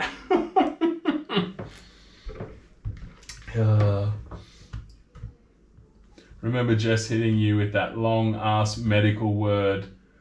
I'm pretty sure I still even have the original copies of the ones you made for me for the base. Yeah, man, we did, oh, what did we call that? I can't. Yeah, there were three tracks that we did for the bass van. They were sick. Actually, one of those songs is one of the favorites that I've actually ever made. But yeah, what did Jess hit me with? It was some stupidly long word, but I managed to get it in. I did manage. I think that was in number 2. I managed to get it in. That was so much fun, man. That was back early days, Alice Springs. Built my own sound booth. That was wicked. That was wicked. Bro, people will sub and comment just end up in the viewer comments freestyle. Yes, true. But the thing is, mate, I don't know if the freestyles will be any good. That's the thing. So, and we don't need people unsubscribing. We've been having a bit of that lately. A few videos, I'll watch the charts and it's like subscribers gone. Subscribers gone. So careful. It would be good to open up this channel. I suppose I don't know. To more just anything I do rather than just focus on the woodwork. I'm a cool favoritism.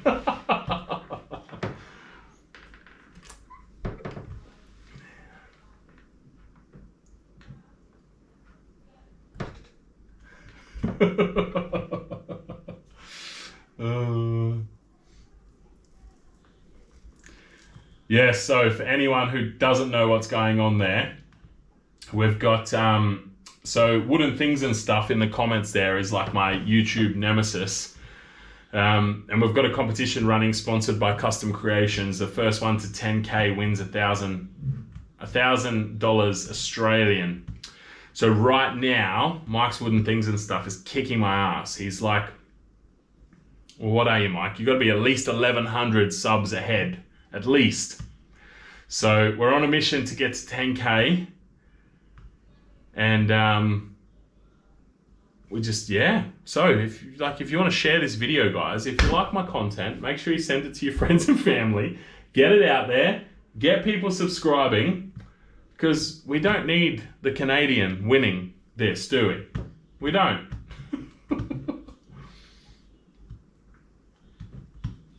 Yeah, he called that Kyler. He's the one who said we're like YouTube nemesis.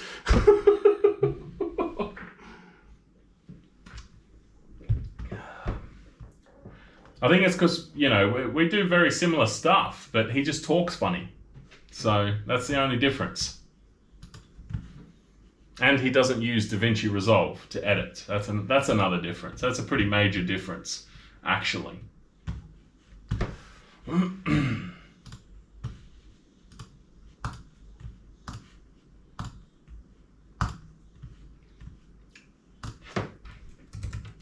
actually amazed after all this time. I wonder if it's got something to do with my algorithm that my stuff actually still comes up. Why does it say 3D? It's a bit odd. Surely that's not in 3D.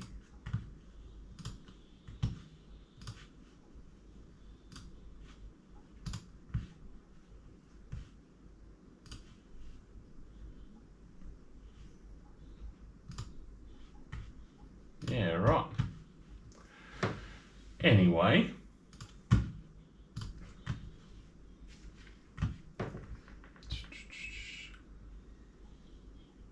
Another 1,000 AUD at 50K subs. Look out. Look out, Mike.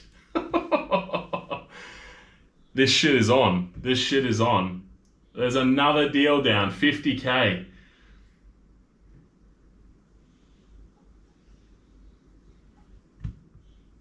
Man, it seems so far away at the moment.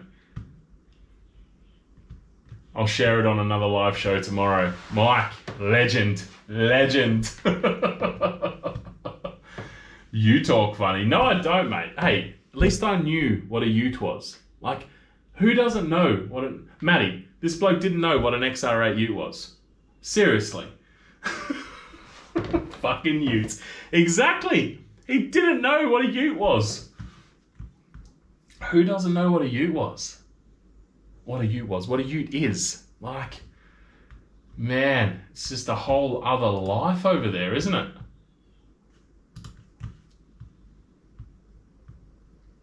I can see now that I've shared these links. I'm going to be back watching through all these videos, eh?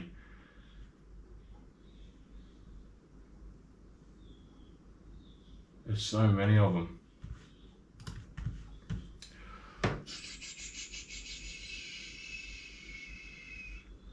Thanks for the chat and laughs. I'm out. Time to get ready to go out. Where are you off to, Kyla? You guys got a big night planned? Feels like I'll never hit 50K subs. Hard to see. It certainly is, mate. It certainly feels like a long way away. How do you not know what a ute is? I don't know, man. Mike, how do you not know what a ute is? XR8 ute. That's the shit, man. I'd go as far as saying, like, that's the millennials' vehicle.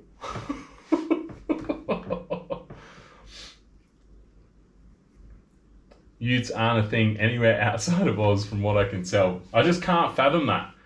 I cannot understand, like, it is good for everything.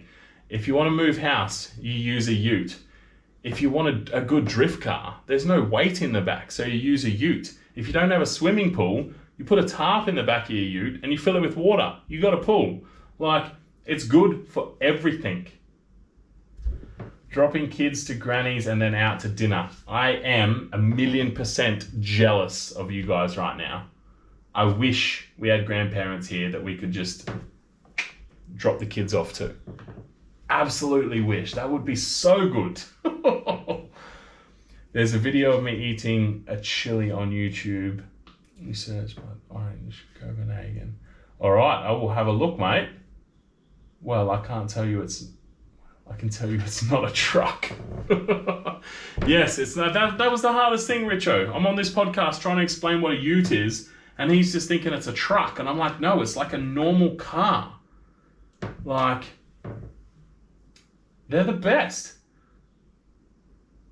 That's what the rest of the world does with trucks. But it's not a truck. It's like a normal car with that.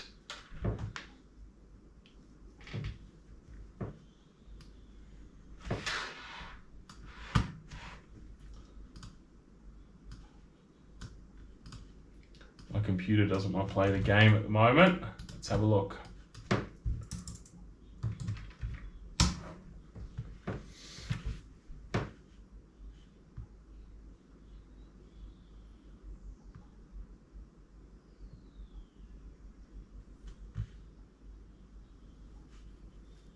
I reckon that one there, eh? I will check that. I've got it there, Scott. I've got it on my watch later. I'll open it up so it's in the history.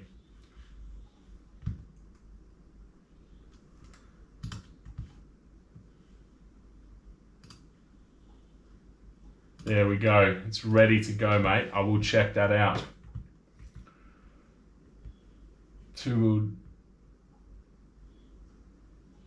Like an El Camino. What kind of vehicle do they call an El Camino? You can't call a ute a truck, especially not... Yeah, you can't call an XR8 a truck, man. You can't. And I had so much trouble trying to explain that. A sedan with a tray back. Yes. Yes, El Camino. Utes sound awesome. Let's move on. Mike doesn't like the ute talk.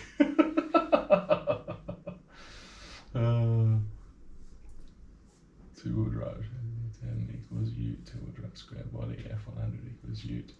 Shorts to 15. Eat chili.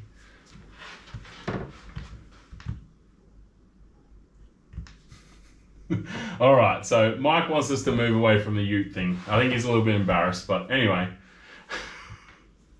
Maybe we should bring utes over to Canada. Maybe that's what... they need that over there, I reckon. They need that over there. Well, bloody hell, it's 2:45. Like, I feel like I'm behind all of you guys. All you guys are going to be well ahead, or except for the Canadians. The Canadians are like even further behind that it's nighttime. You guys are like just coming into Saturday, is that correct? You'll be like, what, like 2 o'clock Saturday morning over there, something like that? But I reckon we should probably can this, because I do have other things that I need to do, unfortunately. I am enjoying this. So, but I have other things I need to get done. So 3 o'clock we'll call a cutoff. We've got 15 minutes.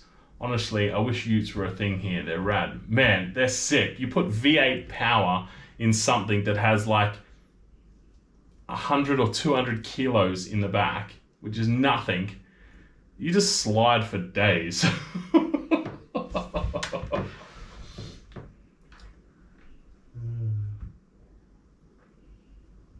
I just like using and saying the word though, ute. Yeah, Richo, you own too many cars, bro. You've just got cars for days. I'm 1:45. Gotta go to bed. That's 1:45, like Friday night, Saturday morning though, isn't it, Mike? Before you go to bed. You're behind, yeah? I'm pretty sure you are. So, but yeah, no, I reckon we'll call 14 minutes, we'll call it quits. So, if there is anything else anyone wants to bring to the table in that time, now is your chance to do it. And before you all disappear, what do we got? 12 people on. Before you disappear, book it in your calendars. Saturday, 2 Saturdays from now. A fortnight is what it's called. The foreigners might not understand that, but in a fortnight's time, we'll do this all again. And we're going to relocate out of, my lovely podcasting studio that I've built because Mike doesn't like it, into the workshop. It'll be kind of cool actually because it's a new workshop. It's laid out very similar, but there's some changes. So I'm sure we'll stumble across a lot of things to talk about out there. But that's in 2 weeks' time. So book that in your calendar now. My Subi drifts well, and that's got... Yes, yeah, well, yeah, Subis are good though. Subis are good. But mate, V8, there's nothing like a V8 drifting. Like the sound, the power, like it's next level. Make it another 15, 90 night. Eric, I'll catch you later. Look, it's not my fault. I'm an enabler. Yeah, you just buy too many bloody cars, man. Can we just play Fortnite next time? No, I've never played Fortnite. We can't play Fortnite. I don't have time for gaming. I was going to buy a PlayStation. I think my son would really enjoy it. But I wanted it too because, I can't remember, what was the game called? I can't remember what the game was called, but it was like past but future. Like you hunted like robotic dinosaurs and shit. Like there was like robots and shit around. I cannot remember what it's called. It was on PS4, but loved it. Like got real addicted to it. But my PlayStation 4's gone to the shitter and it's dead. So I was going to buy a 5, and my wife's just like, when are you going to play it? You're literally going to have to give up J&D time to be able to play it. And I'm just like, yeah, you're right.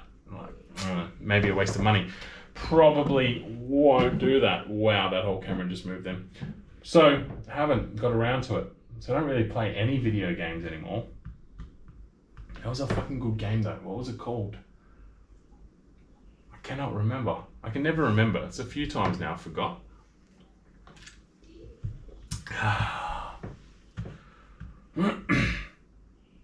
I'm actually thrilled that my camera, it's quite warm, but it hasn't overheated and turned off. So whatever we're doing is working. And this echo that we've got going on here is different too. We'll probably we can't keep that up next week because I'm not going to have a screen there. Me either. I've been playing a bit of Nintendo Switch with my kid the last while. It's been fun. How old's your kid, Mike? I don't think I've asked you that. How old? Sorry, explain what the game was about again. It was like... it was like almost in the past, like there was all these tribes and stuff. And you like went out discovering it was like a free roam sort of game, but there were like robot bloody dinosaurs and shit that you had to like kill and harvest for parts and that. It is literally on the tip of my tongue, but I cannot remember the name. The character that you were was like a chick, and then I bought, through like the PlayStation Store, I bought an expansion of the game, which was like an Ice Age expansion. But yeah, it was like machines, not necessarily robots, like machine animals and that you had to hunt. You had like a bow and arrow and stuff, and yeah. He's 11, played through Zelda Breath of Wild with him over a few months. It was good bonding time. Yeah, nice, man. Nice. Yeah, my boy's he's about to turn 5, and we just got him like a little, just a cheap like USB plug-in Leapfrog, it's not Leapfrog, I think that's the brand, Leapfrog. And he's really, really good at it actually. So I think PlayStation will be the next step. But no, it wasn't Fallout and wasn't Borderlands. Like Fallout, but I guess think prehistoric. Like, fuck, what was it? Horizon Zero Dawn. Horizon Zero Dawn. That's what it was called. Loved it. Absolutely loved it. There was one other game that I absolutely loved as well that I can't remember, but you had like you got superpowers from like a conduit. They used the word conduit a lot in the game. And you had like these electrical superpowers. That was a really cool game too. No, not Far Cry. It was Horizon Zero Dawn was the original one I was talking about. And then, yeah, the other game I really liked, again, can't remember the name, but you got like electrical superpowers. That was a good game. I enjoyed that.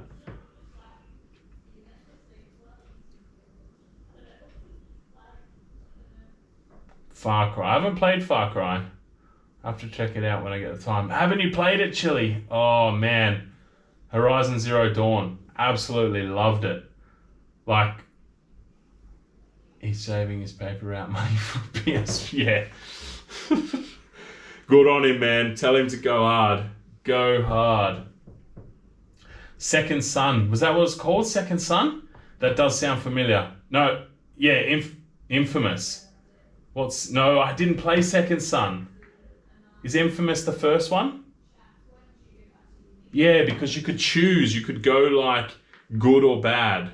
So Infamous was if you went bad. But I haven't played Second Son. I did want to play Second Son, but yeah, Infamous I think was the first one. I really, really liked that one.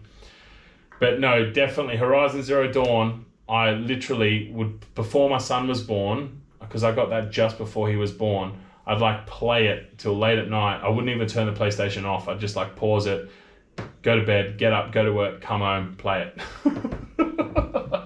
Grinding along electrical lines and stuff. Yeah, no, that's the one, Chili. That's the one. Infamous. Love that game. That was sick. He brought the Switch with his paper route money. Bloody hell, that's good, man. I lasted like a couple of months doing a paper route. The third was good too. Yeah, I thought they kept bringing them out, didn't they? I haven't played any of them. I only played the first one. But they've brought another Spider-Man game out as well on PS5, haven't they? What's Spider-Man from the multiverse's name? From the Spider-Verse? Is it Marcus something? I want to play that too, because I enjoyed the Spider-Man. Was it on PS4? I never got the game, but my sister-in-law, when we were over in England, brought it, and I literally finished it in the time that we were over there. Have a good one, Chili. Catch you later, man. We're all going to sign off shortly. I'm going to get out as well. It's nearly 3 o'clock, so give me a little bit of time to get some more stuff done. I've had fun today, guys. I appreciate you all hanging out today. Miles, that's it. Miles. So yeah, there's a new game come out, Miles. I don't know how to say his last name. Is it Morales? I don't know. But I'm pretty sure there's one on PS5, a Spider-Man one. My son loves Spider-Man, probably because he's like my favorite, so I've pushed that on him. But yeah, if I was to get a PS5, I think that'd be one of the first games I got. All right, legends. Well, I think we're going to head. I'm going to sort this GoPro out definitely for next week, though. Make sure that I can see what's going on the front, because it's really off-putting that I can't. But I've had a wicked chat with you. It's definitely the longest live stream by far. So congratulations to the 10 or 12 of you that are still hanging around. I appreciate you all.